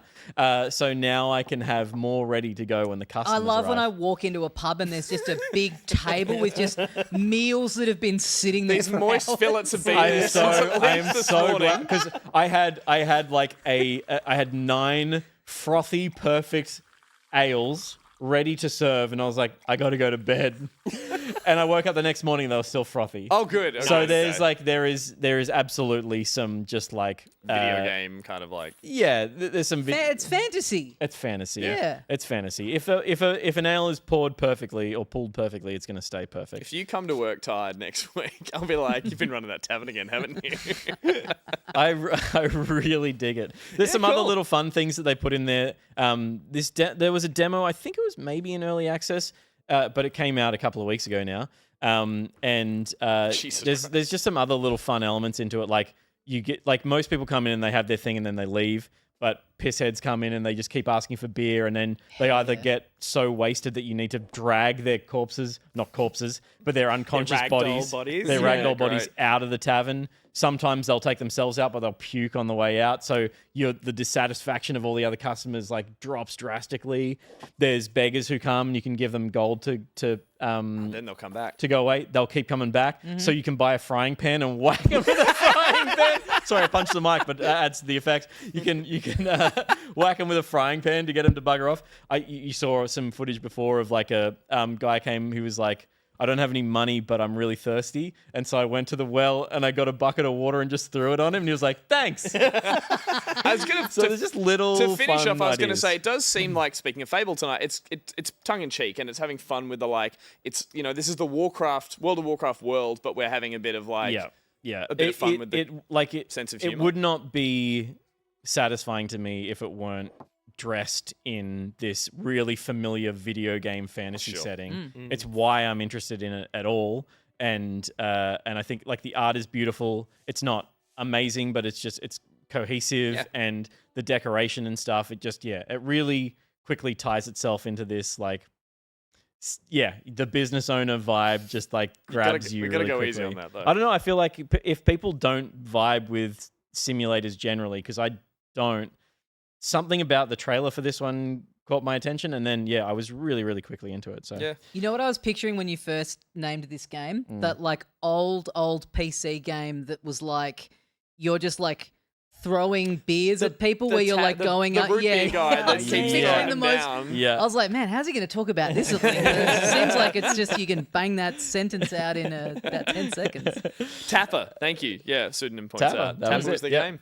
There you Tapper, go. but where it's the advanced mode, what we've gotten to these days. It's Yeah. Tapper with soup and wood chopping. Yeah, and who knows what else is to come. We'll find out at level 10 of the tavern. So there you go. That's what we've been playing this week. Gus, you played Arco. I did. Tommy, thank goodness you're here. Nick, Lorelei, and the Laser Eyes. And I played Tavern Manager Simulator. That's what we've been playing this week, and we will be back after these short commercials.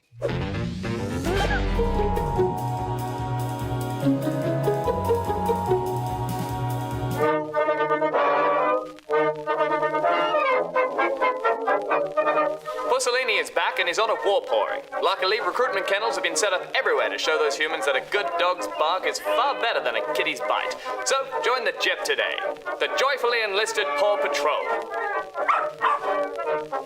Whether you're a pooch in training, or you're already on the job, become the hound Her Majesty needs you to be in the JEPP. Why look, it's the Amphibious Light Infantry 2nd Battalion Royal Australian Regiment. But of course we just call them the wet rats of the brook. They may look like a soft touch, but rest assured, they can wrestle with the best of them. That's a good boy. But it's not all work and no play. You'll be belly up in a good way with our program of R&R. That's running and, yes, you guessed it, more running. Touchdown, little fella. I originally founded the Joyfully Enlisted Paw Patrol unit so that every pup would have the chance to show leadership and loyalty, rise to the rank of top dog, and have a big stretch. Here at the JEP, we teach old dogs new tricks. So, say bow wow to Meow Meow and make sure Kitty knows that it's Mutt who's man's best friend. The JEPP. Sit, stay, sign up today.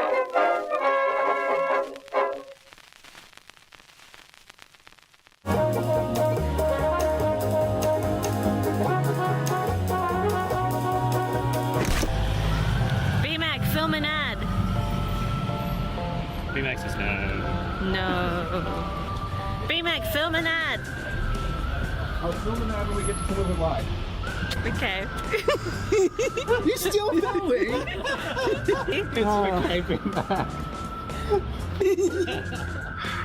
Can't take these people anywhere. We found lights.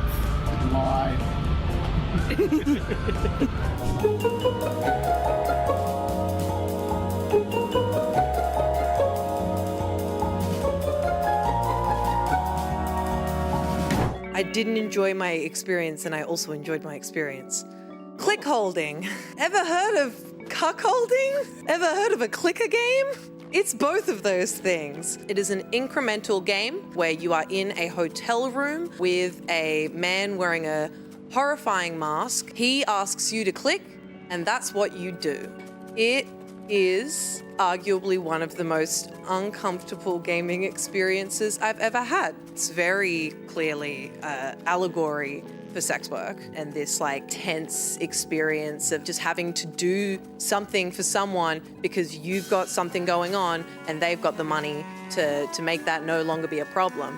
to see an experience like this get a publisher on side feels important for games that aren't made just for you to have fun, but games that are made to just make you feel a certain.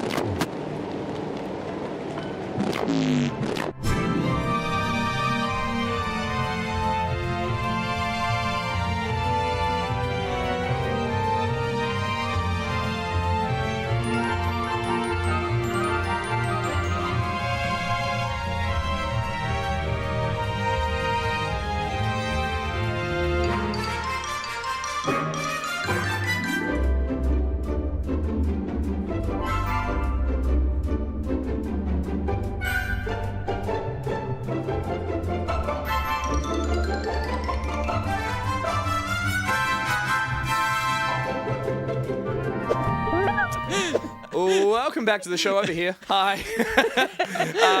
Thanks for sticking around through those messages, which were, of course, we saw an ad for Jep, joined the Jep today, and we also got a word from Snail. Snail and the team, I like to think. Brisbane Pocketeers? Heading out in Brizzy, just roaming the streets as a bunch of fun-loving adults do, pointing at lights. I didn't quite get the context of what that was about, but good on them. They were pointing at the few lights in Brisbane that aren't red. Is that a thing? Yeah, there's just every fucking second shop on the mall in Brisbane is like a strip club or a brothel. We stayed in a dodgy bit when we were there. Yeah, it was the CBD. There's more outside of that than the CBD. Thank you for the tour of the nicer elements of Brisbane, Snail. And we also saw socials there as well. Please make sure you're heading across and following us on everything at Backpocket Vids. That was Ruby's little takeaway from Click Holding, a horrible game. Did you play that one at all? Click holding. It's cuck holding, but a clicker. No. Yeah, it's a I have to wild go ride. now. I don't feel safe anymore. To play I just remembered. But yeah, the little takeaway from that was that she did not enjoy her time, but she enjoyed her time. It was a weird game. Very weird game. More a work of art than a... No, it was a game. Yes, sorry, it was that, not a game. Than a game, That was my point. We are going to move on with the show, and now's the gameplay segment of the show, and it's probably my favourite segment of the show. It's Challenging Times.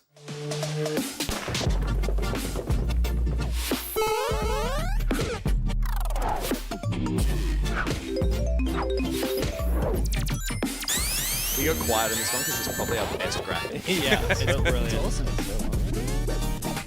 And all the spelling is correct.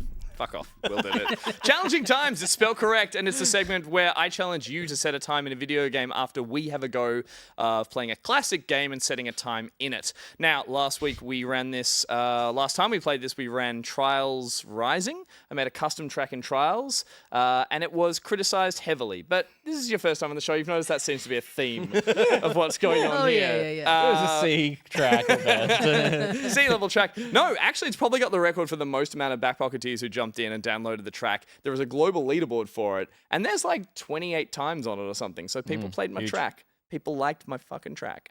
But we can have a look at the scoreboard and see who's actually the winner of the Challenging Times for last time. It does go to Blinky. Well done. Blinky set the best time, 59.262. We're not even on the board. None of us are on the board. There were too many other people's times, and I just thought our times were too embarrassing to put on that. Well, but where were we? We must have been like the 1:30. We were a minute 50. Minute 50, that's Yeah, nice. we started at a minute 50. We only had one crack at it, though. That's all we wanted by the time that segment was over. This one's going to run better, I promise you. But yeah, Blinky, Shameful Manny, all the other names that are up there that I'm not going to read now, but you can... thanks, Josh. I only spent I thought you were done. I thought you were done with an hour that. putting that together and I thought you were translating done all with the those graphic. times. I'm sorry. Soak it in, everyone. Those are all the times there. And yeah, Blinky gets the prize. Now, we've never really had a prize for Challenging Times, and I thought potentially we could start. All right. Because it just so happens that a friend of the show, Evil Spy Boy, helped us out recently putting together a little award for the Back Pocket Fall Guys tournament that we ran. Yes, Peter? Just chat losing it that it took you an hour to make that fucking graphic. I work slowly but methodically. Thank you kindly. He now religiously checks the spelling of every single name he adds.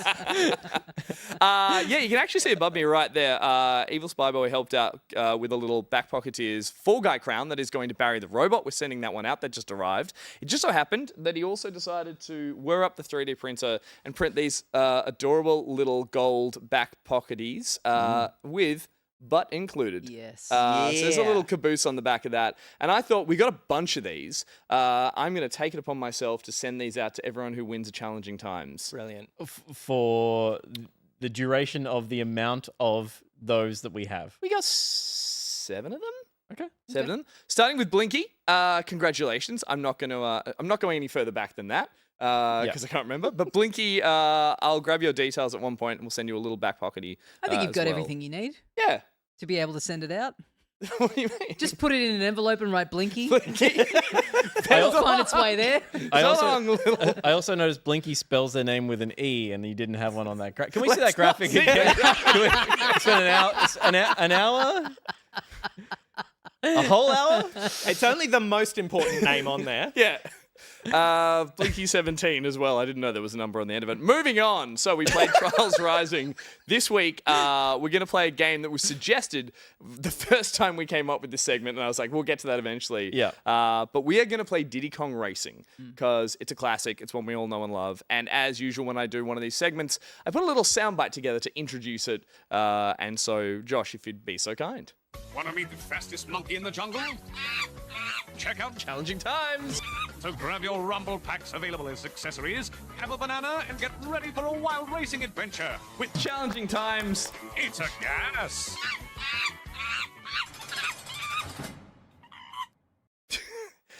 It's Challenging Times.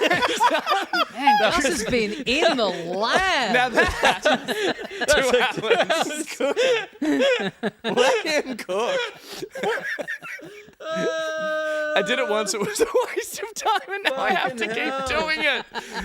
It's Diddy Kong Racing Challenging Times. Peter, if you would switch the screen over, we are Sure. going to be playing Boulder Canyon. Now, you will probably have to emulate this thing if you want to set a time yourself. I'm going to open this up not to... on Nintendo Switch Online? It's not. No, it is not one of the Nintendo Yeah, it's one of Switch- those weird rare I rights believe so. things where, yeah. Yeah, so you have our permission to emulate this in whatever capacity you can. I'm also going to open this up to pick your own character. I don't know if that affected the races in this. I can't Did remember it? if it did. I can't remember. I 'cause- think it does. Okay, well, yeah, I think it again, does. people, when we've done this segment in the past, have shaved like milliseconds off in certain ways. So I imagine if you guys want to set your own time, all you have to do is run a time trial of Boulder Canyon. When you do so, you'll have to use the hovercraft, arguably the worst vehicle in the game. But that leads to all the fun we're having here tonight, which you can see because my best time up there is 1 minute 56 seconds, 0.58. I guess. But I'm going to give you a quick tour of the course now before I let you guys dive in and have a go. Make sure you turn on TT. Here's the little timer. And then it is Y to accelerate. Shit. Y to accelerate and right bump to hop. That is pretty much it from memory. Okay. That's bad control. Why is it what? Do you It's mean A? emulated. Do you It's mean emulated. No, I mean Y. Okay. The only things I'll give you as little tips as you go through is obviously boost pads, a big part of this game. So keep an eye out for those. Don't worry about doing the little bell. Okay. Because that's only for people racing behind you. You also... Are we getting like a weird bit of like slowdown now? It's not a bit of lag. It's actually quite laggy. What happened, Josh? We ran this... I know. We tested it. Fuck it. We're doing it live. You want to aim for those boosters. A little tip, apart from crashing bounce off the wall? you can pretty much run into this thing backwards and it'll turn you around Yeah, and put great. you back on track. So you Okay. can come in at a wild angle and it'll still get you going the Cool. way you need to go. And there you go. Just a little question. Should it be making me nauseous just watching this? Wait till you play it, mate. Okay. It's twice the fun. Josh, why am I getting none of the delightful Nintendo Rareware audio? Because it sounds bad. And I don't. That's not a personal preference joke. It's like lagging with the game. What I have would- you- I would what have like you, to What hear have you it. changed? I didn't change anything, mate. Why are you blaming Josh? Give me one sec. You This guys is vamp for a your sec. Let me have a segment. look at it. Maybe you spent less time on the fucking graphics and more time doing tech checks.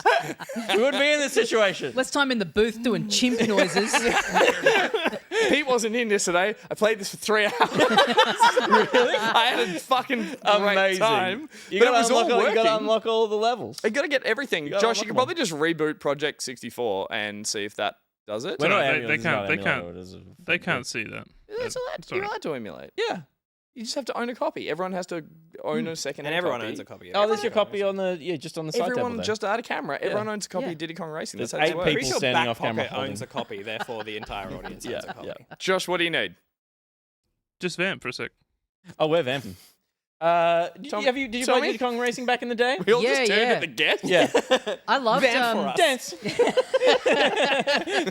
I loved this game. I thought it was cool that it came out, and I don't know what the reason for this is. I don't know if they've ever said this, but the fact that it just had all these rareware characters that they hadn't put in any other games yet. They were Timber like, the Lion? you all love Tiger? Conker and Banjo, don't you? It's like, Yeah. what the hell is all this? Well, like, it was Conker when he was cute. Yes. He was like, I'm happy. I'm going to be in a Club cute Tale little Zero game. Conker, yeah. But I don't think Banjo was out yet.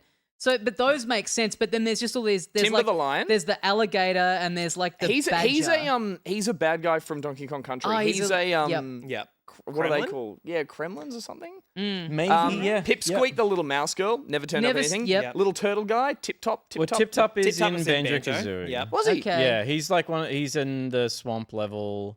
What are you, Josh? he's What are you doing? One of the treaty I played with all this stuff. We got it working. But yeah, Timber the Tiger, I played as the whole game, Yep. thinking like, I'm putting my I chips can't in on wait Timber. to- yeah. I can't wait for this. Yep. Never turned up in anything else. Yeah, and that little badger guy. I don't think he's in anything. He's not. No. No. There's a, yeah. the slide guitar. So they really went half here's characters that we're kind of bubbling away at that Yeah. we're going to introduce you to the rare universe. Mm. And then I don't know, maybe some of them they were just trying out and they were like, man, people hate this goddamn little mouse. We're not using her for anything ever again. There she is. Yeah, There's both of the two of the characters on Yeah, the you'll title never screen. see these characters again. Is that playing ball, Josh? The classic. I think it is rare, now. Yeah, see how it goes. There they. Iris collapse transition. Can you give us the full screen? Bumper. No, this is how it's gonna run, mate. You Okay. just leave it like this. I just remember when this game came out and everyone was playing Mario 64. Mario Kart, sorry. Yep. Obviously. Thinking this was so special just because it wasn't Mario Kart and Yep. it had the flying in it and like, who the fuck is Drumstick? I don't even remember that character. Drumstick was a secret character. The way Okay. Only mid Pete saying how great this game is. There's Drumstick the chicken that no one remembers. Yeah. He's not. He's unlockable through a cheat code, but he's somehow in the opening Oh titles. yeah, you go. can play as the clock as well, can't you? The clock, Yeah. and of course Whizpig. We all can't Yep. forget Whizpig, Yep. the titular villain. Not titular. What is he? Antagonist. Peter, do you want to go first? Sure, can't wait. So it's Y to accelerate? I believe so. Great. So Josh, if you want to hit that load state button, I think that might be what fucked us last time, so we're just gonna set it up like this. Okay. Can you set it up? yeah, go for it. Pick your character of choice, Peter. I'm partial to Conker. Sure. Nice. Now, if you just go down to tracks. Oh, do we have a rumble pack? I don't want to play without the rumble pack. Down to tracks? Tracks. Caution. Heaven forbid you pull the rumble pack out. Yep. Boulder Yep. Canyon. And yep. And then TT on, so down. Yeah. Done. Cool. Y to accelerate. Right bump to jump. Press Y when You're you're ready. ready. Oh, okay. Oh, okay. This is playing looks fine. better. Yeah, this is playing. It does. Connoisseurs will notice. Yeah, I found a patch that runs this thing at 60 frames per second. I did. The original game runs at about 15. I So bet. I do remember thinking this was really cool. The one thing it had over Mario Kart, apart from like adventure mode thing being really cool, Yep. was the fact that the characters are actually polygons. You know, in That's Mario it, Kart, wasn't they're it? like They They like were those sprites, weird yeah. 5-state sprites or something Yeah. that look kind of haunting in the replay. Looked kind of shitty. Yeah. I thought from memory as well that potentially, Jesus Christ. I don't know. That felt like good speed, but I'm not doing that good. Josh, are we getting the music now? Yeah. Can you not Crank hear it, buddy. It's very quiet down here. That's why no one laughed at my audio joke before. You keep telling yourself that, Thanks, buddy. buddy. I think, and I might have said this on a previous episode, but under like my breath in case I was wrong, I think the elephant that's your guide is like, has potentially a problematic accent. Oh, He yeah, sure he certainly does. certainly does. Okay, yeah. yeah. He's Raj the elephant, I think. Yes. So Yeah, if you launch into adventure mode and let's not do that here. you're Yeah. gonna have a bad time. I think. Yeah, oh we've my just solved the goodness. mystery of why this isn't on the Switch Online. I think Peter, that's put the true get shit issue. together. This game is hard, man. My goodness, I miss managing a tavern. I tell you what. That was a faster lap than. No, it wasn't. It's just green for some reason. I think from memory Green as well. means slower. From memory, there were tracks where there were multiple. No, there weren't multiple vehicles, but you could. I seem to remember going into. You could choose. Sorry, Yeah. you didn't change mid. You didn't change mid-track, but some people could have been flying while you were. Yep. Did the bananas give me anything special? I tried that in my 3-hour test to see if picking up bananas, much like picking up coins, make you faster. Resulting conclusive. Yeah. I feel like you needed them in the adventure mode. Yeah. This to fucking do log. that one log. I think it plays better at 15 frames. Yeah. Oh yeah. I think maybe it does. Skid over the edge. Yeah. Nicely nice. done. All right. That was not great. That's right. You only get one turn. We'll Not get my your time on the not screen. my final. Tommy, you feeling confident? Sure. Yeah. Press a button or two. We'll get Pete's time up there. Look at the clock. He looks like he's. He busted. is finishing. Peter's time there overall. 2:11:35. 2:11:35. Green on green. Yeah, that's a What a good bold design choices on there. Tommy, feel free to change your character after the next button. I think you have the option to. Oh yeah, great. Oh yep. So give that a whirl. Okay. Yeah. Who do I want to go as? I'm gonna go. The music change on every character change. Yeah. It's really nice. Oh yeah, you're This right. is They add an one of the instrument first instances of Rare Of, like, basically doing the dynamic music thing that they doing a little became MIDI super instrument per famous thing. for, Yeah, absolutely. It does very much need a sequel now. We're well overdue for it. It nearly had one. Did it? Yeah, Donkey Kong Racing for the GameCube. Oh, that's right. And then they got bought by Microsoft. Why? Sorry, just the. No, I was waiting for like a Mario Kart 3, 2, 1. I think the idea There with is the time one. trial is they just say ready. Ready go. And then if you start, this is. Oh, tip for you. there's my ghost. If you hit Y earlier, you'll go earlier. Like it just starts when you press Y. Oh, Oh, okay. that would have been great to Useful know. information. No, well, it's being mocked mercilessly in my tutorial, so Oh man. work that out This later. badger. Oh man. Has this badger never been in a hovercraft? You only have to beat you 3. You're the only 3 up for Elimination. winning the segment. Yeah. This is a pride thing. Look out for that log. It's a fuck. We have a cup. I just want me had a cup. There is a cup. Where did you put the cup? It's on this. I threw it out. I went to a trophy store for that. Remember? I asked him for his cheapest trophy. Yeah, And he you was- offended the He man. was so offended. He's like, I only make the finest trophies And I said, what's that over for there? the, And he's for like, the under "That's-" 11 soccer team. He said those are discount ones. I was like, so you fucking had them. You're doing all right, Tommy. Thank you. It's this second boost over there that's a tricky You one. seem Does to it be lure- controlling your craft way better than I did.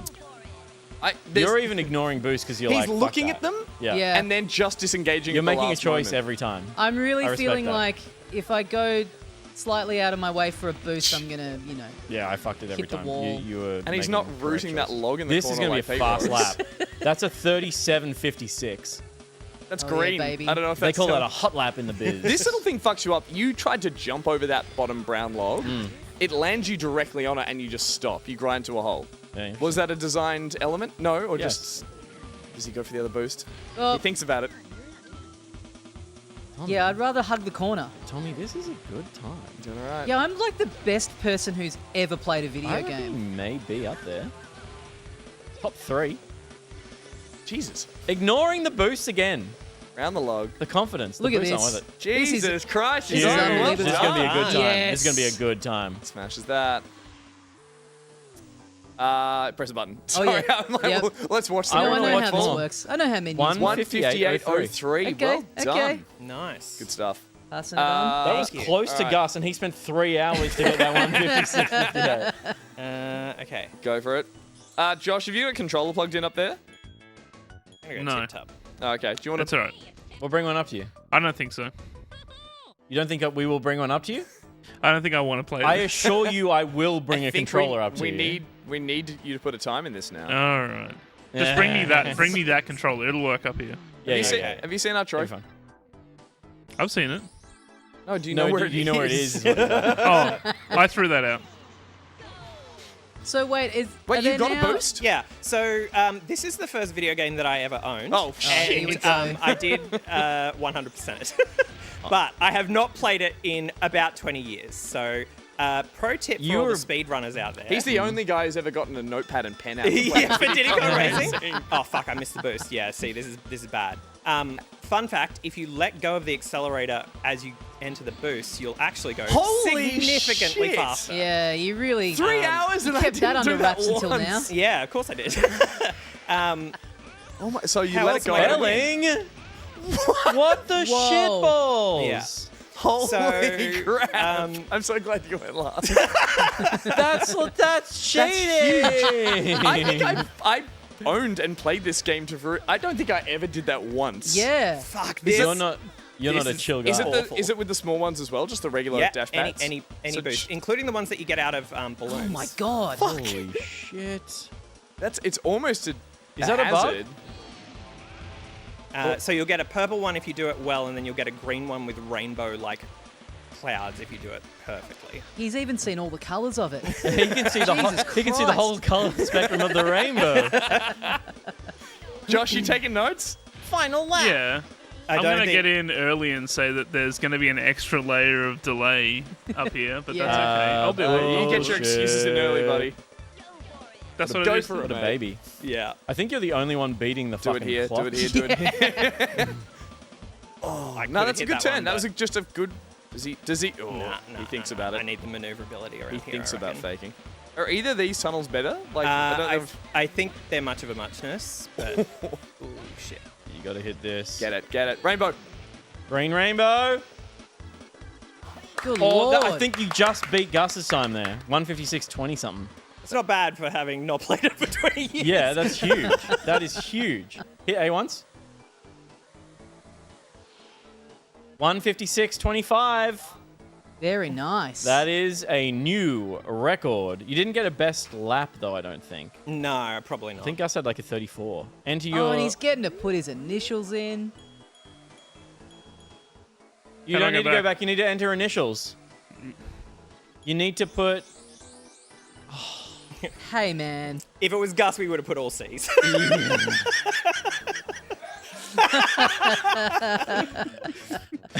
All right. Who do I beat? Chat, you got any suggestions? Who's the fastest? Is Tip Top the fastest? Is there differences, Nick? I actually think the mouse is the fastest. Yeah, yeah. That's how these things but- work, right? Smallest character Yeah, has the... they're, I believe they're that going was to be harder Mario to Kart, control. right? It was like Toad the and, big ones could knock and crush other Yeah. cars better. Bigger one's but- high top speed, but smaller Yeah. fast okay. acceleration. What was the controls? Just A to choose a What- track? A to choose a track, Yeah, but then but- wide to Wide to drive accelerate and then and the up. right bumper for jump. Jump. Okay. all Is right. that not going to work up there with the dongle? It'll be fine. No, it works. There's just an extra would've layer of input latency. Sure, mate. There is another layer. Oh yeah, sure. All right. Hang on. Let me try and full screen this so I can see it on my screen. Just play it I'll in the put little my face on. Play it in your multicam. Yeah. up there. Okay. Nice one. This is going to be infuriating with any kind of Good luck, buddy. delay. Okay. Okay. Yeah, nice. Oh, What's the mouse yeah. called? I see what's going on here. It's like watching someone shit-faced. They can't see my face either at the moment. I would like them to see your face. No. You guys. Oh, right. Do you have a monitor up there, or are you just vibing this out? My eyes are closed right now. Got a blindfold on like a samurai. I'm just figuring it out. First lap, we just figure it out, and then that little trick? I'll set the time. Nice Jesus, one. This hovercraft is not good. Yeah. Yeah. It's a tool, mate. It's a tool, not the fucking Yeah. craftsman. And it Who's was the that, tool that came up with this segment? It's funny. Whoa, well green done. rainbows. He's got one. Not a We'll bad... see what we can do. We'll see That's what we can better do. than my first lap. Let me, as the kids say, lock in for a second. yeah. I don't think the kids do say lock in anymore. No, they do. I think it's a gas is back in vogue. That was at the end of the... It's back in In vogue. vogue. That's what he says. That's what they say. They're like, it's a gas. Hey, Gus, what was it about this track that made you choose it? How fucking awful it is. Yeah.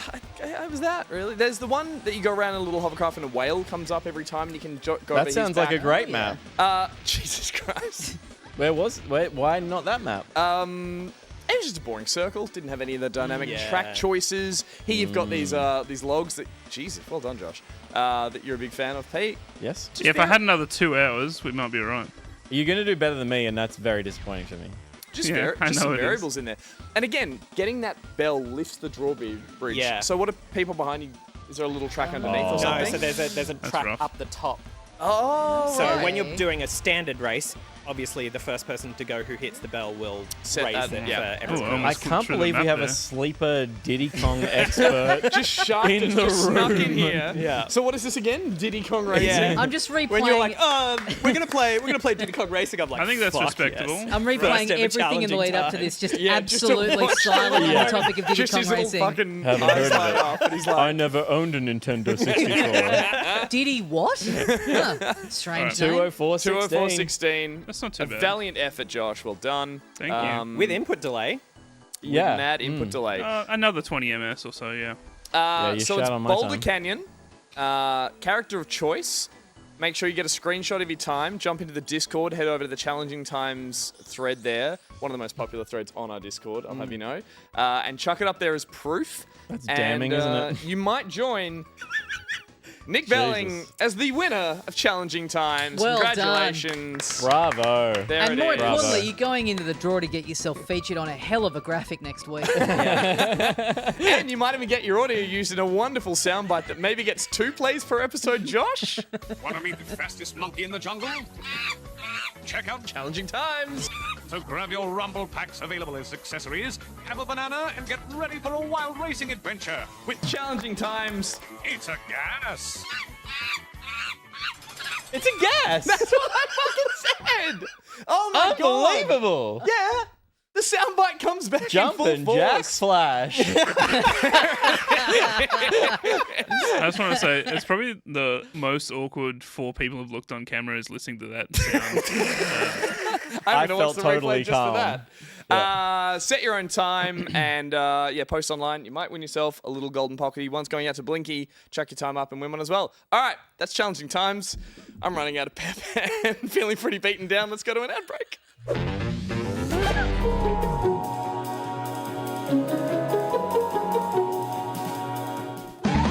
Who's that Pokemon?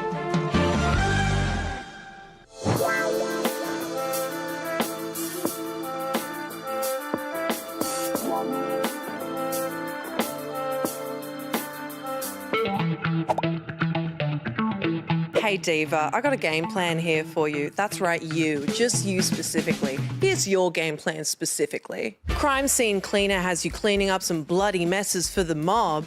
Untidy, untidy, untidy. In the newest Madden NFL 25, you'll be scoring some touchdowns in some good old-fashioned football. I Am Your Beast is a fast-paced FPS that not only has you shooting guns, but also flinging them at your enemies' heads when you're done with them. Think fast! Want to make some music but have no musical talent at all? Forget AI. Odada lets you make music with doodads, gidgets, and gazmos. Oh my. And in DLC news, Cult of the Lamb is getting even more goated with local co-op as well as a new Pilgrim Pack expansion. And Dredge's second expansion, the Iron Rig, comes with more stuff to do and even more aquatic abominations. Yay! And that's it. Did you like the game plan I made for you? No, that's not my problem. Bye!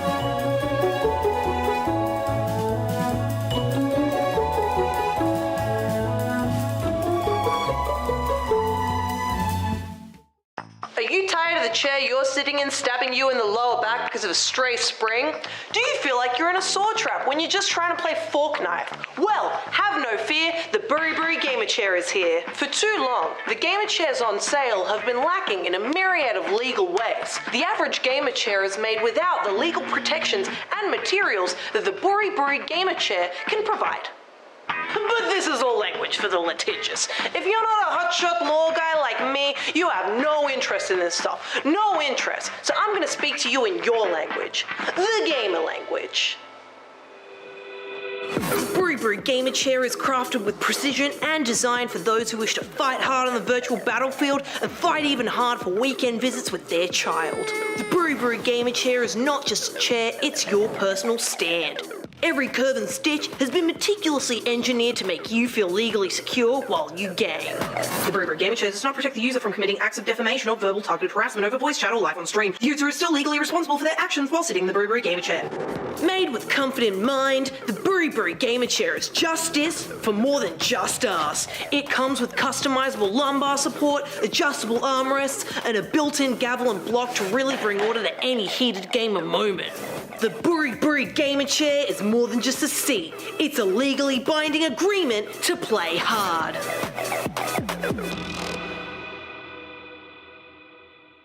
that real? That kind of sounds like bullshit. So if you're over the cheap seats and you're ready to sit in style with the knowledge that every piece of material that you're sitting on is fighting for your right to comfort, call 13-BURY-BURY, that's 13-2874-2874 to get your Brewery Gamer Chair today.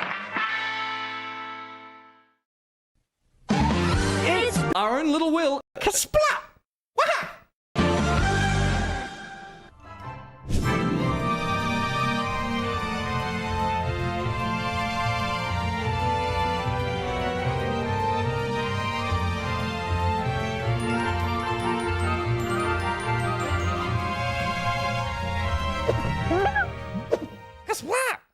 Welcome back. We saw from Multifish a new Who's That Pokemon? It was a Will. We saw the game plan and we saw the ad for Buri. If you do need legal representation, she might be busy, but you should call her. Support your case and your back with a Buri gaming chair. Lovely. Do we put that in the copy? I don't know. I didn't can't write remember that what one. was in there. Mm. Yeah. It was too long ago. Pretty funny. Sorry, I was somewhere else. You're thinking about that sexy pig from Diddy Kong Racing. The Whiz Pig. The Whiz. Ooh. Gets me whizzing. Should we get on with the final segment of the show? Why the fuck not? Or should we just sit in this for longer? I personally like to explore where this would go, you know? Let's get on with the show. It's on other screen.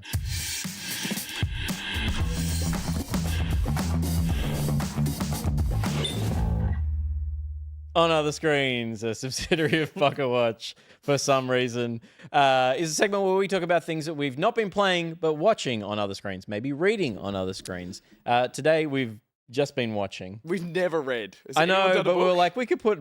It was always about like we should just talk about other media. Yep. And then it I ended up being see. called on other screens, which isn't helpful because it's like it could be a Kindle, Yes. but we've never Audiobook. gone there. That's not on Exactly. a screen. Flawed segment. A great Wikipedia article. Now that I'm into. I cough up $15 every year for Jimmy or whatever his name is you? when I get Yeah. those emails and it's like support Wikipedia. You do? Yeah, it's a resource.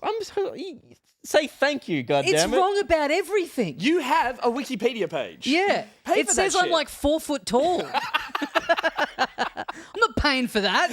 Entirely within your power to fix. You can change it. The power is yours. Tommy, we will start with you. You've watched a film that is still in cinemas. Yeah. Tell us a little bit about it. I went and saw over the weekend the film Perfect Days. It is. It's been out for a while. It's still kicking around at my local independent cinema. It's a real great weekend afternoon vibe kind of movie. So it feels like it is just going to have a long tail of being in the cinema. Yeah, right. Because you're always Cool. going to be able to get like 10 to 15 geriatric people to go at 3 p.m. on a Sunday afternoon, which was who I was in the cinema with. It was just me and the old people. Sure. Yeah. And as a side note, I'd never had this happen in the cinema before. All the like trailers and the cinema has their own preamble and all that stuff. That's ended. Just black screen. Thinking, it's bit artsy, taking a little while to kind of kick the film in. Then we're on. Yeah. Film just didn't start. And so then I'm in a room with people. There was probably 10 of us in there. There's such an energy of who's going to do something. Yeah. And I just, for whatever reason in my head straight away went, I'm not getting up. I just decided straight away. I was like, I don't care if we're here for an hour. Got I am nothing to not do. getting I will ride this shit out. I love it. And what makes it better is I was the youngest one in the It's the session only by one with working hips, but you're easily like- 50 years. I I'm was like, so sure that story was going to start with, and I was in the cinema, and then someone died, and we all just sat in it and just let it. No, you let leant it up run. and said, Gladys, I reckon someone's got to get up up there and tell that projectionist to do something. You can get up, you old prick. She flips out her Zimmer frame again. Yeah. Well, the weirdest thing about it was that it was a big group, and they were there together, but for some reason they weren't sitting. They were sitting on opposite sides, like. So one half of them were at the front and the other half were at the back. Sure. And this guy eventually gets up, he goes out, then he comes back. And then one of the guys in the group up the front, he gets up.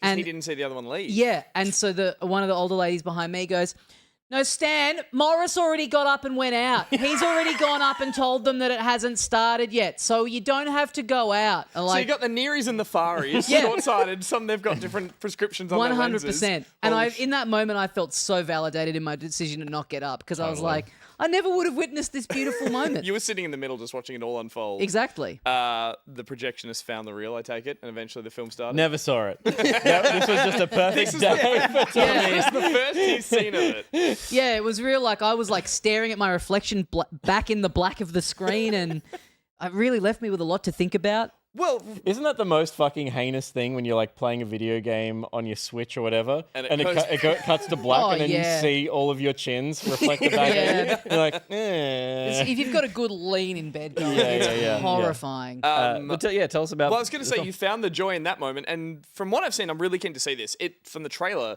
seems to just be in this sort of mantra of just like being happy, being positive. That was the thing, enjoying that moment of the film not starting at the start. I didn't know it at the time, but that was very within the mission statement of Perfect Days Very itself. nice. So it's about this older Japanese gentleman. His job is he cleans toilets around Tokyo, and it's a film where not a lot happens, but it is just kind of all about the joy that he finds in the satisfaction of doing a good job and the real minutiae of his day-to-day life. It's a film where it might be the most like film I've seen where you can take the lesson from it and immediately enact it. You know, a lot of films that you see, they give you a bit of food for thought, and you're like, you kind of think about your life in one way or another. Mine was Hugh Jackman's abs in the latest Deadpool Wolverine. I was like, should go to the gym. Yeah. The second I walked out of the cinema, gone. Didn't happen. Yeah, but this is like, his moments of like joy that he has are like the smallest things where like he'll walk out of a toilet having just cleaned it, and he'll see just like the way that some leaves are casting a nice shadow with the sun behind them, and he'll kind of look up and be like, yeah. And so you see this film, and I also just was like, this was like such a kind of like a lesson that I like needed at this like exact point in time.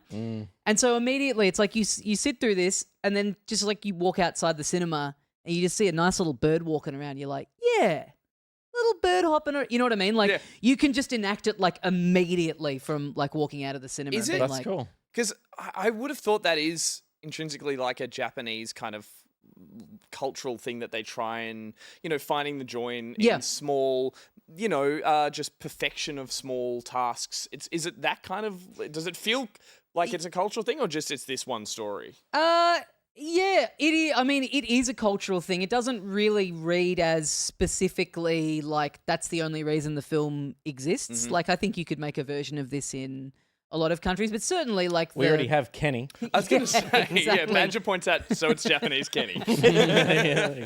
But certainly the idea of this is your and he's not trundling off to clean toilets going, Jesus Christ, can't believe this is my fucking lot in life. He's like, no, this is my job. This is what I do. I'm happy to be of service to people in some way. I mean, that is very Japanese. It's just like true pride in your work, like no matter what it is. Totally. Yep. It's really something. I've got a horrible attention span when it comes to watching stuff on the couch. So I was very glad to have seen this in the cinema because it is very like slice of life.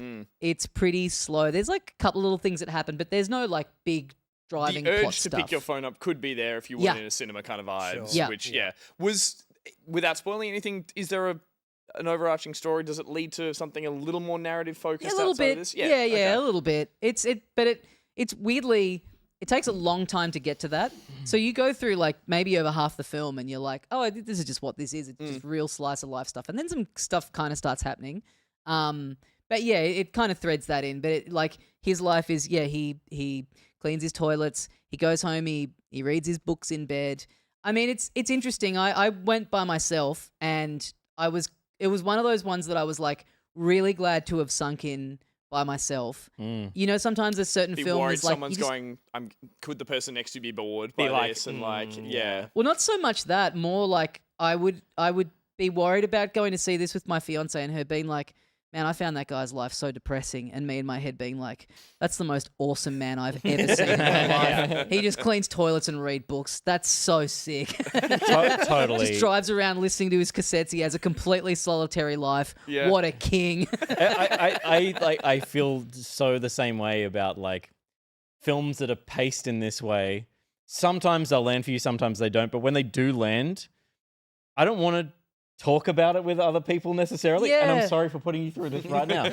But it's like in just trying to enjoy what you got out of it straight after it is it's so weird. different to going and seeing an action movie where you're like, how cool was that scene where the bus jumped over the bridge? Yeah, or some things that do have like a lot of food for thought where like like it does lend itself to being in a discussion afterwards. But then that almost should be its own rating system of like, this is a banger to go see by yourself because you're going to just want to take what you get from it and then walk out of there and not get into the weeds on it. Yeah. Like what you thought about it is not a thing that you need to like. I love a good character study. Like it's just, It's also just rare to genuinely have an experience in a theater these days of just feeling very absorbed by it in a solitary kind of way versus the like, I enjoyed this and I can hear other people enjoying it too. It's like clearly not that kind of film.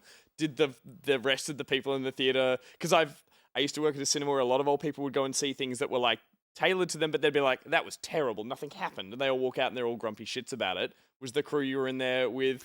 Did you see their response at the end of it? I think they liked it. It's funny. I do think there's like a certain type of older person that will just go and see literally anything that's on. You know what I like? The pension tickets it's basically free. Yeah, the blue rinses getting around a like niche art house like Japanese film is very funny. Like, yeah.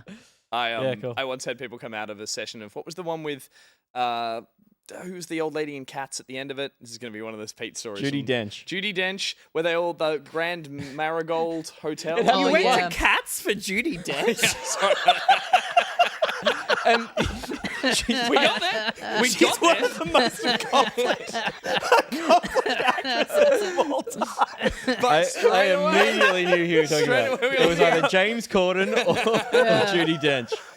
He went to Cats because it starts with C, guys. Yes. Thank you, Josh.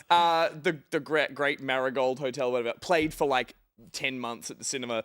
And at one point on that pension ticket, woman walks out and goes, that was terrible. That wasn't the film I came to see. And I was like, Pirates of the Caribbean 2, Dead Man's Chest. She's like, yep, that wasn't grand. I'm like, it fit. You saw the whole thing and you've walked out now. And she's like, yep, didn't enjoy it. I was like, which part did it switch that was not Judi Dench's finest work? But no, still demanded a refund, still got one. I've had this happen where I've gotten so unnaturally stressed out about a stranger in the session with me and like what they're taking from the film. When I went and saw The Boy and the Heron, I went and saw it in the subtitled version. And as I walked in, I saw a family, a mum and a dad and like two pretty young kids, and the guy checking tickets basically telling the guy, hey, I couldn't help but notice that you've got two young children with you, and this isn't a dubbed we are showing the dubbed version at other times, but this is in Japanese and subtitled. And the dad going like, they'll be right. And just watching this guy at the ticket counter pleading with this man, going, please do not make your kids sit through this film in a language they don't look old enough to be able to read. Because they're not sitting down once they realize they have to read. So he insisted, and they came in, and I was just, it was so distracting because I was like, these kids must be just scared and hating this. I think maybe it was in Alexei Toliopoulos' conversation with George Miller about Babe, and like, to that point of kids cannot read anything in a movie. They don't want to, right? And there were title cards for the acts in Babe. And at first they were just like beautiful cards with a text saying introducing the act. And then at kind of the last minute after some screenings, they added the mice that say the name of the act because they were like, kids are they're gone. Totally out of it, Like yeah. immediately, as soon as they have to read anything. And so to sit through a whole film that they have to read, it's like, that's never going to work. Yeah. It was never going to I'm now work. thinking of a full film subbed by those mice. Yeah. Like, Yeah. Zone of Interest was a really different film when the mice popped up during the tribunal scene. Good stuff. Yeah, I'm really. Is it long? Like, is it long? Because again, for a film that could. Because I wouldn't watch it if it's long. No, I just meant it's. I'll give it half an hour. I think it's maybe 2 hours Okay, or yeah. not quite. Yeah. Yeah. Okay. 2 hours, 5 minutes. Thank you, Josh. There you go. Like I said, I think it's like exactly 2 hours and 5 minutes long. Spot Yeah, if I on. had to guess. Sorry, Matt. I could have absolutely given you that one. But I didn't have also to the say way 5 that you minutes at all. corrected was so aggressive. 5 was like- minutes of that's probably credits, so I Yeah. think Yeah. I actually was right if we play the tape back. But it is in theaters now and is on Stan or is coming to Stan. Yeah, I Something don't- like that. Yeah, I'm One not of the sure. two. Stan was the guy in the theater. That's maybe where we got confused. Stan went to there. go and get it running. Stan, Yeah. Stan got the real Stan one. wrote the letter to the editor. Yeah. Got the film running again. Nick Belling, Hello. tell us about what you've been watching. I have been watching only because, so I watched this when it came out, but they just recently announced season 2. And so I watched it again and very much enjoyed it. I've been watching Dropout's Very Important People, which is basically an improv comedy show hosted by Vic Michaelis, who is just one of those improv comedians who does such a brilliant job of being able to keep a straight face when something utterly ridiculous is happening in front of them. But essentially, if you're not aware of what the premise is, basically a comedian will come in and be made up in prosthetic and full costume of something that they cannot see until a mirror is opened in front of them, and then they have to make up a character on the spot. And then sit down for an improv interview with Vic. If you've watched any Dropout stuff or any College Humor stuff, you're going to recognize a lot of the comedians who are in the various episodes. You know, you've got your Brennan Lee Mulligans, your Zach Ayamas, those crew. I would say my favorite episodes are the duo episodes like these, where it's two comedians who are bouncing off each other and then also bouncing off Vic. They film like green screen bits as the characters that they throw to in the middle of the interview. There's a lot of just really, really funny improv happening. The creativity that these guys put into these ideas now that they're like, we've got a concept, we're going to flesh it out. Yeah. It's just nuts. Yeah. Like, these are the simpler costumes of the ones I've seen that they've actually put together. Yeah, they have like full, like one of them is like a full alien head. One of them is like a Neanderthal time traveler type dude. But again, these are all like, this is like Hollywood level prosthetic and costuming. Yep. And then the performer creates the character. Yes. Obviously, they're heavily informed by what they look like, and Yes. that's the point. But to the Neanderthal time traveler thing, it's still Brennan Lee Mulligan and being just incredibly witty and modern.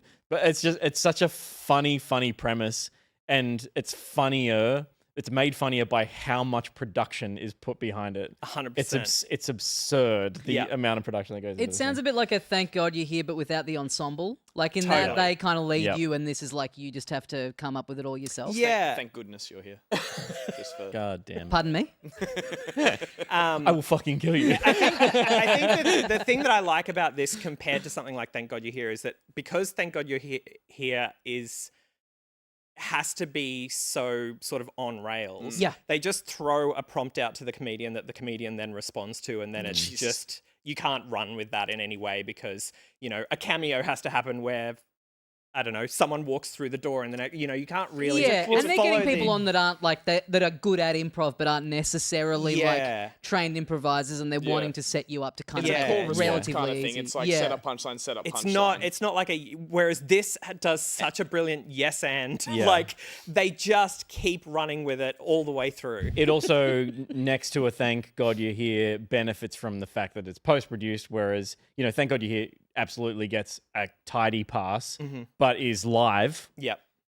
So, which is like a lot harder to just be tight comedy, you know? Yeah. These interviews they're like 12, 15-minute episodes. I can't remember how Yeah, I long want they to are. say about 20-minute episodes. I think they're just based on how much good content they got out of them. Is they're not really like prohibited by a network telling them they have to be X amount of minutes. So they're as funny as they are. Yeah. I was going to say we should point out they're full episodes that they're only available if you actually have the service. Is that correct, or are they short? So a lot of people will have seen. A lot of these clips went viral on social media, so on TikTok or Instagram Reels or whatever. But yeah, I mean, they're pushing people to drop out for good reason. Like I think Dropout is one of the best value streaming services in terms of like supporting like your dollars directly supporting the content. And yeah, I mean, it's the stuff they do is like really inventive and interesting. Which is funny because I was going to say, pointed out in chat, they used to be College Humor. They had some dramas and we're like, cool, we're going to break out from this. We're going to start our own website that's then going to put our own content out there. And I hate to say, I was so skeptical when they started that. I'm like, it's such a tough gig to like pay a bunch of people as writers, comedians, actors, production, and like have enough content on there to actually enjoy. But they've gone and done it, and like again, I found it was hit and miss at the start, but they've found a groove, and like between this and the other shows they do, make some noise. Game Changer and stuff. Then Dimension 20 that people call out in chat. Yeah, I find some of the stuff like some of the American humor like a little abrasive, but then it's like once you like a character or like once you like one of the comedians, nail one of these characters or one of those shows. I don't know, it grows on you in a way that I wasn't suspecting when I started watching their stuff. Yeah. And Vic is such a great anchor for this show in particular that there's always someone to like. Yes. It doesn't matter who they get paired with. It's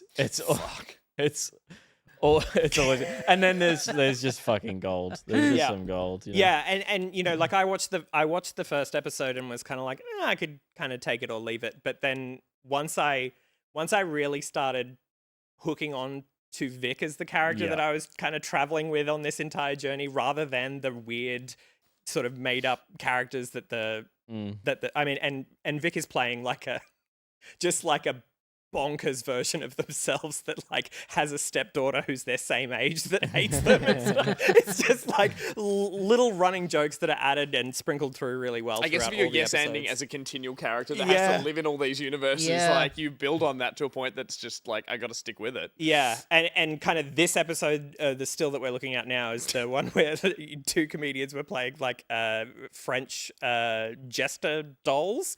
That was the one that a lot of clips from that episode went particularly viral on TikTok. And that was I was sort of watching until I got to that episode to see that pay off, and by then I was well and truly in. I know this is a weird note, but the thing about Dropout that impresses me the most, not just because they have great like comedic talent all the time, is their production designers. Yeah. Their shows always look fucking spectacular. Yes.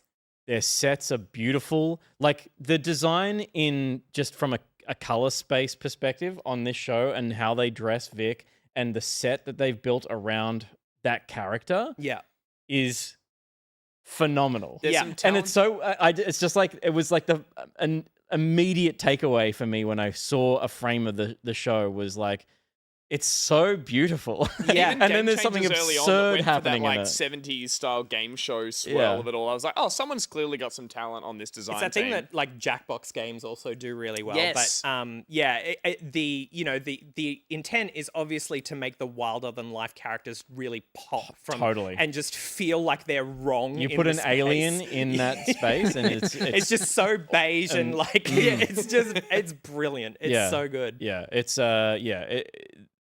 the Dropout team are talented from, where they're putting the shot bags through to the on-screen talent, like it's an incredible feat. Very commendable. Yeah.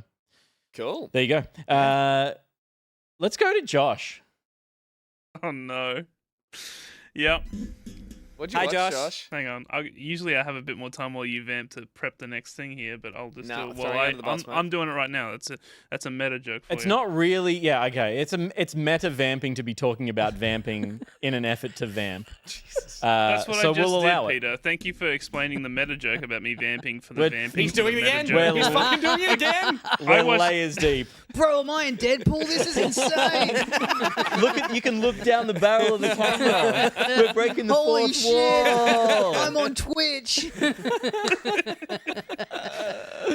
On the weekend. Feige would never let us get away with this.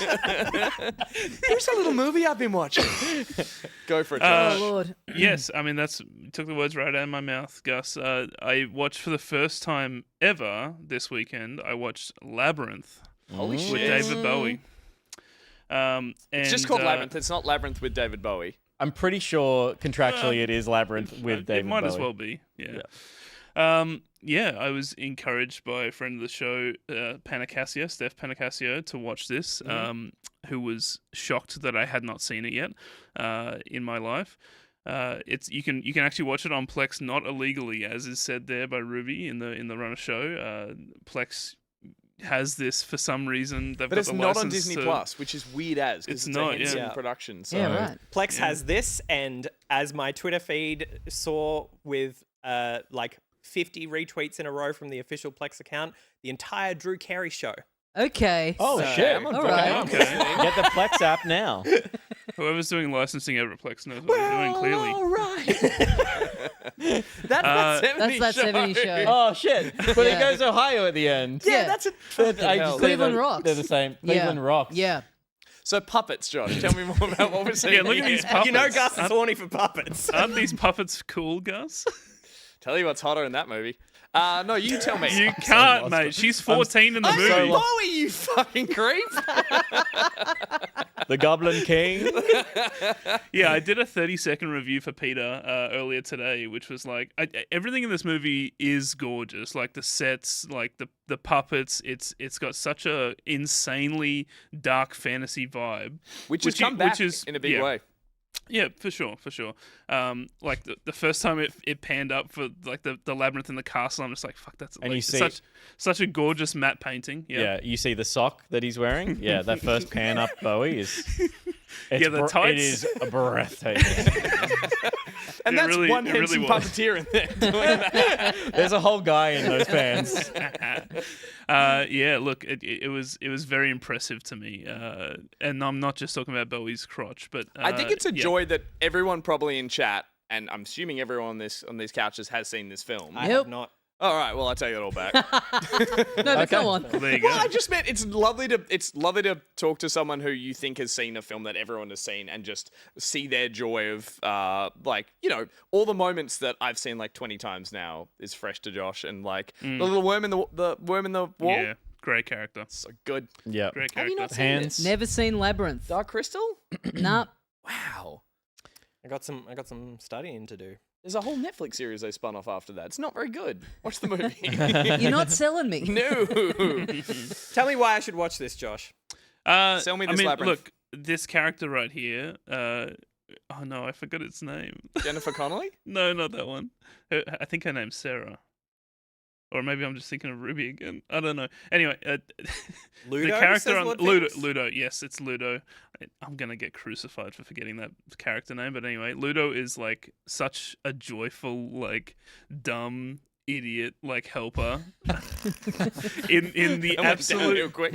in the absolute idiot. best way. Like it quickly became my favorite character as well, for sure. Full scale puppet as well. Like it's one of those really it's the Big Bird Yeah. Snuffleupagus style stuff that when you see like we don't make movies like this anymore with that level of inventiveness and that level of kind of like craftsmanship. It's wild. There's a full doco on Disney Plus about Jim Henson recently that dives deep into Labyrinth and everything else he did, and it's just like the best behind the scenes kind of stuff of just creative people being so like allowed to do whatever they want kind of thing, which is just That's what wowed me the most about this movie was like you just said it, the craftsmanship in every single shot of this movie and all of the puppets and props and sets. Like it was just every time that she moved into a new area, it's just like it looked incredible. Yeah. It's all and everything's practical. It's obviously, all, like that's it. I mean, it's all practical, right? And like this is effectively I mean, Alice in Wonderland is a dark story, but it is like effectively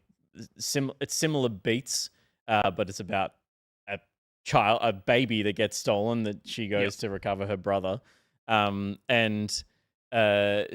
when she goes into this, I can't remember what they call the labyrinth realm, but the fact that, I mean, we're seeing it in the screenshots here, it's like the scenery changes dramatically, quickly, and it's all practical and talking walls and the hands as she's falling down. right. And like, there's so much, again, we're talking about like The goblins throwing around set their design, heads, right? Like their heads and stuff, with art their heads design, come off, they're kicking them around like footballs. Yeah, it's crazy. It's just cool to see that in this era of filmmaking, there was so much craftsmanship across the board and like Massive flop. Totally, yeah, totally. Huge Yeah. loss of money, but cult favorite now, and like, but like in the doc, Because I mean, it is a very B film in every beat, but it's just a conflation of a lot of special things that I think is what makes a cult film. You know, like The Blues Brothers is one of my favorite films of all time, and I can totally see how that doesn't work in a cinema at the time that it came out. But looking at it now, you're like, what a fucking brilliant idea! What a brilliant coming together of ideas, you know? And that's totally what this is. Is that partly due to like everything that came after it cribbing from like the brilliance that it is? Like potentially of Labyrinth, or with Blues Brothers or any of those sorts of films that, you know, like now are considered cult classics, but you wouldn't really have seen at the time. I guess so. Otherwise, it would be a forgotten classic. Like, you know, for yeah, that reason, true. if nothing else drew inspiration from it and stuff. But again, I'm just sad we're not seeing, outside of, I guess, Netflix did it with it, like someone going, let's bring back the practical, full puppeted fantasy spectacle. It's like, nah, it's not coming back with the amount of how cheap CG is and stuff. I'm going to just sound like a grumpy old man, but I'm just like, makes me so fucking sad. I know that at the moment I'm getting, as a tabletop person, I'm getting a lot of Instagram ads for tabletop things. The Labyrinth official board game is currently getting a 20th anniversary edition with like full painted miniatures in like a crazy wooden box. And it's like $600. But How many versions of it are you buying after your last? well, I'll watch Labyrinth and we'll see. Cool. But You're yeah, getting it for free on Plex, so you're saving That's money true. there. Yeah, True. it's not illegal. Legally. It's true. Gus, It's not tell, illegal. Gus, tell us about what you've been watching. Thank you, Joshua. Yeah, I just finished the Mr. and Mrs. Smith series that has been running on Prime Video, which, for anyone who didn't know, is Donald Glover, a little passion project that he put together with Hiro Murai, who's an amazing director who worked on some of his music videos and then has gone on to do Barry, directed episodes of The Bear, and Atlanta. So basically Donald Glover has come out and said, I remember that Mr. and Mrs. Smith was like this really schlocky date movie that couples would go and see together. And it was very indicative of that time of what relationships would have been, seeing movies in that kind of media that they would have consumed then. And he said, well, now couples watch series together. And he's like, I want to make a series that a couple would watch. And so they obviously went, well, let's use the Mr. and Mrs. Smith brand of what I've never seen the film, but I've heard it was a bit shit. Like, yeah, I was trying to. So I watched this whole series too. I was trying to remember as I was watching it. Is it that the film was thought of as shit, or was it more that the like real world, you know, tabloid drama of Brad Pitt and Angelina Jolie kind of like overshadowed the actual film? I don't know if it was that. I mean, I know the film has a bad Rotten Tomatoes rating, but I just meant culture. I was like, did people remember watching it fondly as a popcorn kind of like, this was a crappy movie you'd go to a date on, a kind of vibe, which is what I thought. I think there was. I remember hiring it from Video Easy and like watching it one random night on holidays. It was one of those sorts of movies for sure. But this is a really genius move to at least take something that people have a connection with and completely left turn and basically apply the style that Donald Glover and Hiro have kind of come up with, which is this like wonderfully stylish, surreal mundaneness that they capture so well in shows like Barry and Atlanta and apply to this. The opening moments is literally a nail in the coffin of the film to say there is a tenuous link to the film in the characters that existed in that and the setup of a couple that have to exist, that are forced together through a job to be a married couple to make money. Right, so it's not the same premise as the film. I where- haven't seen the film, Right. but they are basically that couple are gone from the start, and this is a new Mr. and Mrs. Smith being put together by this very like sort of strange, mysterious company, and they are given everything that the perks of the job is this like incredibly luxurious and stylish and. Fuck me, it's filmed so well to just make you kind of like the fashion and the food and the places they go. It has almost like a 70s Bond era vibe about it all. The way it's just everything is cool. Yeah. But cool in today's what I imagine like a very swanky New York kind of stylist would think is cool. Mm-hmm. And then within that is the relationship of the two of them, which are, they don't have to be, they are married only by name, but the company says, like, if you want to start a relationship, that can help. And so both Donald Glover and Maya, what's her surname? Erskine? Erskine? Yeah. Yeah, I think you're right, yeah. Who's fucking tremendous. I hadn't seen her in anything else, but she's been in a few films and a series, Pen 15 or Pen Penis. 15 is great. I For want to go anyone and who watch hasn't that checked now. that out, it's really good, yeah. They have no chemistry at the beginning of this, which is like perfect, and then they evolve a chemistry through the series, and that is the point. The point of the show is their relationship, and where it goes I found really eye-opening, and I won't spoil it, but it just really goes in places that kind of juxtapose with their really surrealist situation of these missions they're going on that again just kind of you forget they have to do this stuff because they are just dealing with being a couple and dealing with their just sexy lives, and yeah, it's a really nice combo of like, here's our mission for the week for this episode, and then also here's the through line long-term through line of us navigating this relationship that and we're kind of in. sometimes that is a footnote at the end of it where they kind of like go, well, what has that done to our relationship? But some of the brutal violence, and again, this is not the like schlocky PG-13, every gun fires and kind of doing backflips. It's like suddenly the violence will hit or the drama will hit, and it's a really nice kind of like jolt within the setting of the show. And again, that's down to the way it's shot and down to some of the music choices. I fucking love some of the kind of like abstract music that just hits and you're like, what am I watching? But again, it flew by. There's 8 episodes and it goes into some pretty interesting places.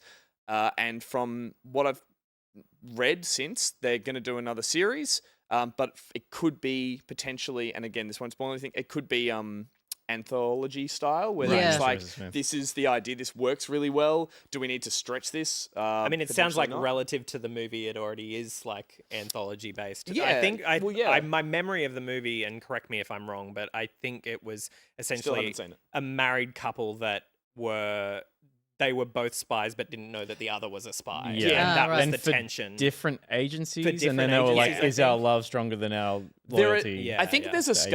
Skarsgård playing Brad Pitt's kind of character and another sexy person in the opening seconds of this, and that's kind of them saying, oh, okay, whatever you thought, this is them, and this is how they're dealt with. Let's move on. Yeah. So Right. there's a little bit of that, which again, Blinken did miss it, but I think it was there for people who were like, I don't get it. I saw the movie. How does it relate? It's like, let's just tie it here loosely and move on. And it does in such a great way. Again, I was so into this, and everything that Hero touches has been gold, and everything Donald Glover touches at the moment, has been amazing. So Yeah, it was gonna be Donald Glover and Fleabag. yes, Like initially they signed on together, and then she dropped out. Hasn't really said why or anything. But yeah. Then he, it's I think- interesting because it's so hard to imagine her in the, like, I think Myers is so perfect in this. Yeah, I think there's a little bit of odd coupling, which is what they wanted. And I Yeah. think Donald championed Maya in this from, I think, what I read as well. Like, the studio were a bit like, no, it needs to be like, you're It needs to be a bigger name. Yeah, I think Right. even pushing for an Asian actress as well, that was a bit of a push he had to force back. So, again, I just think, not so much as an odd couple, but I just like, they have such different personalities at the beginning of this. And it goes through almost the full fruition of a relationship. It's like opposites attract, opposites like kind of repel, and do they attract again? You'll have to watch. But like, it's Yeah, they have that Do really. they break into song at the end?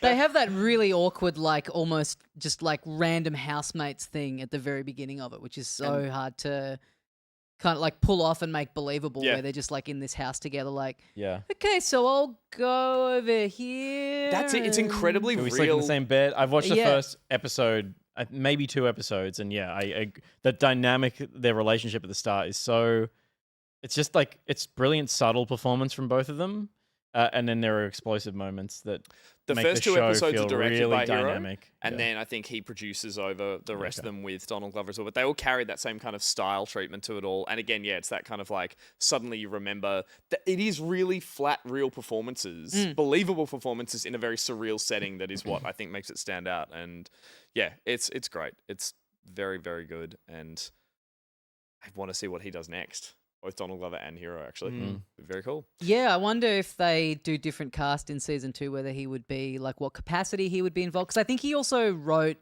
I think that was part of it too. Was that Phoebe Waller-Bridge was going to be? They were co-writing it together, and their styles of working were a little bit at odds with each other. I love her, but like, I don't want to say ever since Fleabag, but she seemed held up on a pedestal as like the perfect writer who could be brought into projects, and has since been attached to a multitude of properties I don't think she has worked as well as everyone assumed. I don't want to blame her outright, but like... Sounds like you are. Like Star Wars, Bond, Indiana Jones, this, Yeah. like she was just, I think she's done a lot of writing for them and maybe not injected herself into them. and Yeah, maybe it's cool to get maybe brought helped. onto these big things, but it's not like she's really getting the chance to do like Create, like, Yeah, do when the you come Fleabag. into Indiana Jones, you're obviously not going to get to do much of like what you're good at doing in the sense of like Yeah. making something like Fleabag. I mean, There's she no didn't. room for it. She didn't promised even that. write Bond, right? Like she was They brought in brought to her on. punch it up at the end. Well, Daniel Craig said, that's right. He said, I Yeah. want her on to help Yeah. punch this up kind of thing. So again, I think she probably does great work, but She did follow it up with Killing Eve though, which was fucking phenomenal. That's true. I've just started watching that actually. need to Yeah, watch that's that really- actually. Yeah. Yeah. But she's shit. You're right, Gus. She is shit. That's right. That's what I said. Clip that up. Speaking of shit, Peter. Speaking of shit, Schitt's Creek. Schitt's Creek was one of those shows that I watched the first episode and was like, I don't think this is for me. And I was wrong. I have, over the last, I guess, like 6 weeks, watched 6 seasons of this show now. Good lord. So I've watched it. I've watched it all. It's not long. There's like there's 13 episodes per season, and they're 20-minute episodes. So I come home from the tavern, I'm completely wiped out from mopping toilets. I just want to throw on a bit of Schitt's Creek and turn the brain off. Yeah, but it is it's one of those shows that is a packaged as a comedy, and it is situational comedy. It is an extremely wealthy family that by a stroke of misfortune that has nothing to do with them as people morally, they lose all of their money and find themselves with the only asset that they have left was an investment in this town called Schitt's Creek, and they end up staying at the motel. So they go from, incredible opulence to what you imagine as the exact opposite of that, the lowest of lows, living in a shitty motel. And it writes itself, right? They discover that their relationships between the family and the people that they meet in the town and discovering like what the real world is actually like is you see the growth of those characters. So while it is a comedy, it is very much about the drama and the beauty of these characters finding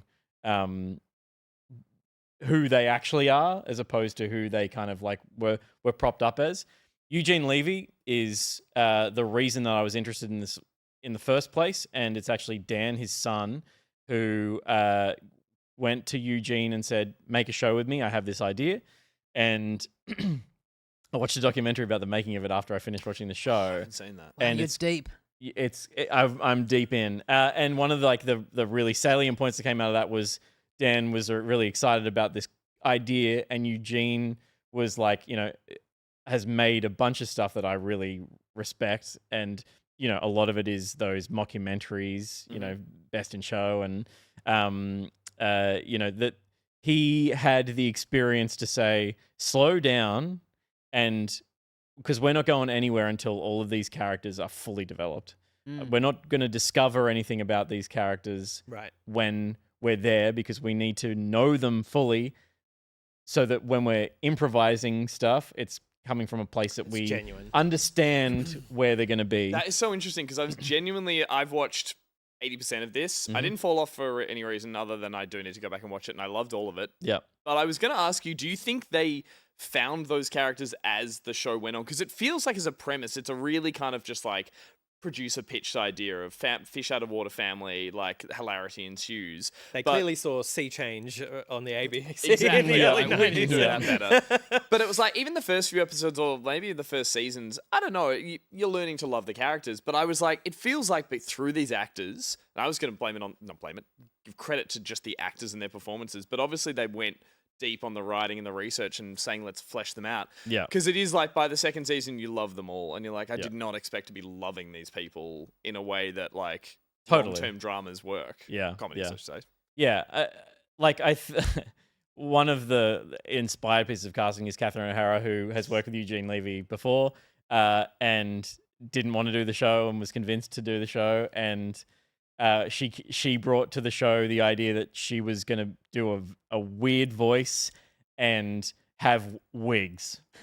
Every fucking scene she walks into, she's got a new hairstyle, and the outfits are insane. Like the all of the energy that went into the show just went into the right places to make it all feel so believable. Because that would be so annoying if you didn't like that character, but I love her, and I love that about her, and it's like... it's amazing. I saw one interview where she said something to the effect of, like, the one rule that she had for herself with that weird voice was that she would never be consistent with the way she pronounced a single word. Totally. It's just like, it works so well. The choices of which syllable to elongate for any reason, like, it's just so surprising the way she talks. Yeah, it's really funny and it's really charming, and having now watched it all, I can say the payoff is absolutely worth it. So I feel like if you've watched part of it and you're like, I don't know if I can commit to watching everything, I think it is totally worth it. There's not much more to say about it. It's a pretty lauded show, but I finally got around to watching it. It is, yeah, No it regrets. is nice to see that relationship on screen, but then off screen, both he and his son have like such a wonderful creative companionship through the stuff they make, and yeah, kind of, as you said, carrying that old school thought of just slowing down, producing, and like creating something of substance instead of like the flash in the pan, here's a funny idea, let's go until they tell us to stop kind of vibes. Yeah. Yeah. It's just, yeah. Yeah, I mean, that's the benefit, is like Eugene's been in some of the like all-time greats. Yeah. You know, so like... So yeah, and I think him and Catherine O'Hara, they were together in like the original Canadian version of SNL, essentially, the something, not Players or something, but there was a version of that. John Candy was in it too. All the ones who were the Canadian versions of, like, before they made their break in the States, they had a 70s style sketch show, and they were all in it as like 20-year-olds playing characters and stuff. I don't think the stuff's aged well, but going back and watching it on YouTube is a joy, just because you're like, yeah, you know the trajectory they have, and it's just, yeah. SCTV, thank you, chat. Seeing a guy who's been like the dad in stuff that you grew up watching, and then going back and seeing like, oh yeah, he was like a young dude at one point. Yeah. Is always crazy. Yeah. Except when it's your real father. He always looked like a dad. Well, yeah, he's true. one of those Yeah, guys, yeah. and it's like, yeah, you've always looked Those like eyebrows. that. Yeah. Yeah. The John Howard energy. Second. Okay, right. SCTV, its Second City was. I thought Second City was a Chicago thing. Isn't that what Spin Steve City. Carell was in? No. Second City's also in Chicago for sure, but I'm pretty sure they do have a It Canadian must presence. be. Yeah. Yeah. Okay. Cool. There you go.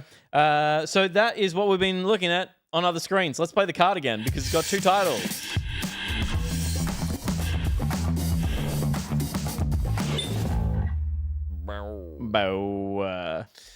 Coming up. Sorry. Next is the post show, and it's brought to us by Bamak. Thank you, Bamak. Oh, we didn't say that was your little dance. So that song plays at the end of every level. Yeah, it's as a a little jingle. Shout out to Sloopy Goop, who did all the music in the... You can't just come onto this show and make shit up. Working on this game and being in a Discord with these people who none of whom I ever met in real life. Gumpy Function, Sloopy Goop. Shout out to what?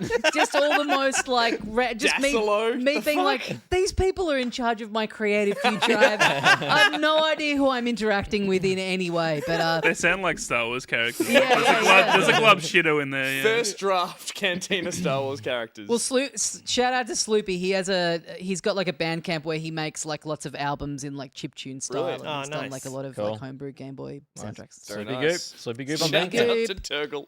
Bandcamp got bought out by some megacorp, didn't it? Isn't it now shit? It got brought out Sorry, by Sloopy Sloopy Goop Enterprises. Hell yeah, Sloopy Goop. Well done. Okay, so for BMAC, BMAC has a website called tldrmoviereviews.com. You should make sure you subscribe because BMAC's reviewing basically everything that comes out ever. If we've talked about it on other screens, there's a review of it. And I'm going to read to you. The magic of this website is that it reviews film and television, but at the top of every review is the TLDR. So you can just get the takeaway and the star rating right at the top of the thing, and then go on with your life. But you should read the rest of the words because they're great. I am going to read the TLDR to you here, and you need to tell me what this is referencing. All right. Okay, great. This fascinating, compelling series that took the essence of the film and then turned everything up to 11 while providing a slightly more plausible scenario. Mr. and Mrs. Smith? Season 1. Am I on? You are. Fucking yes! One We of are stars. nailing it tonight. Out of our shit games that we made up. Yeah, we're getting into it once. These usually take hours. That's where the show... These burn so much content usually. I didn't get a correct noise from Josh, so I just held in the It is correct. silence that was there. It is because he didn't know, but it is correct. Thank you very much, Josh. Thank you, BMAC. BMAC sponsoring the post show, and the post show is coming up next. The post show is where we talk to the communities, we answer your questions from Discord, and it is also where we look at, I'm going slow for Josh, some of the creative that you're putting in the Discord. Something maybe like this. Ooh.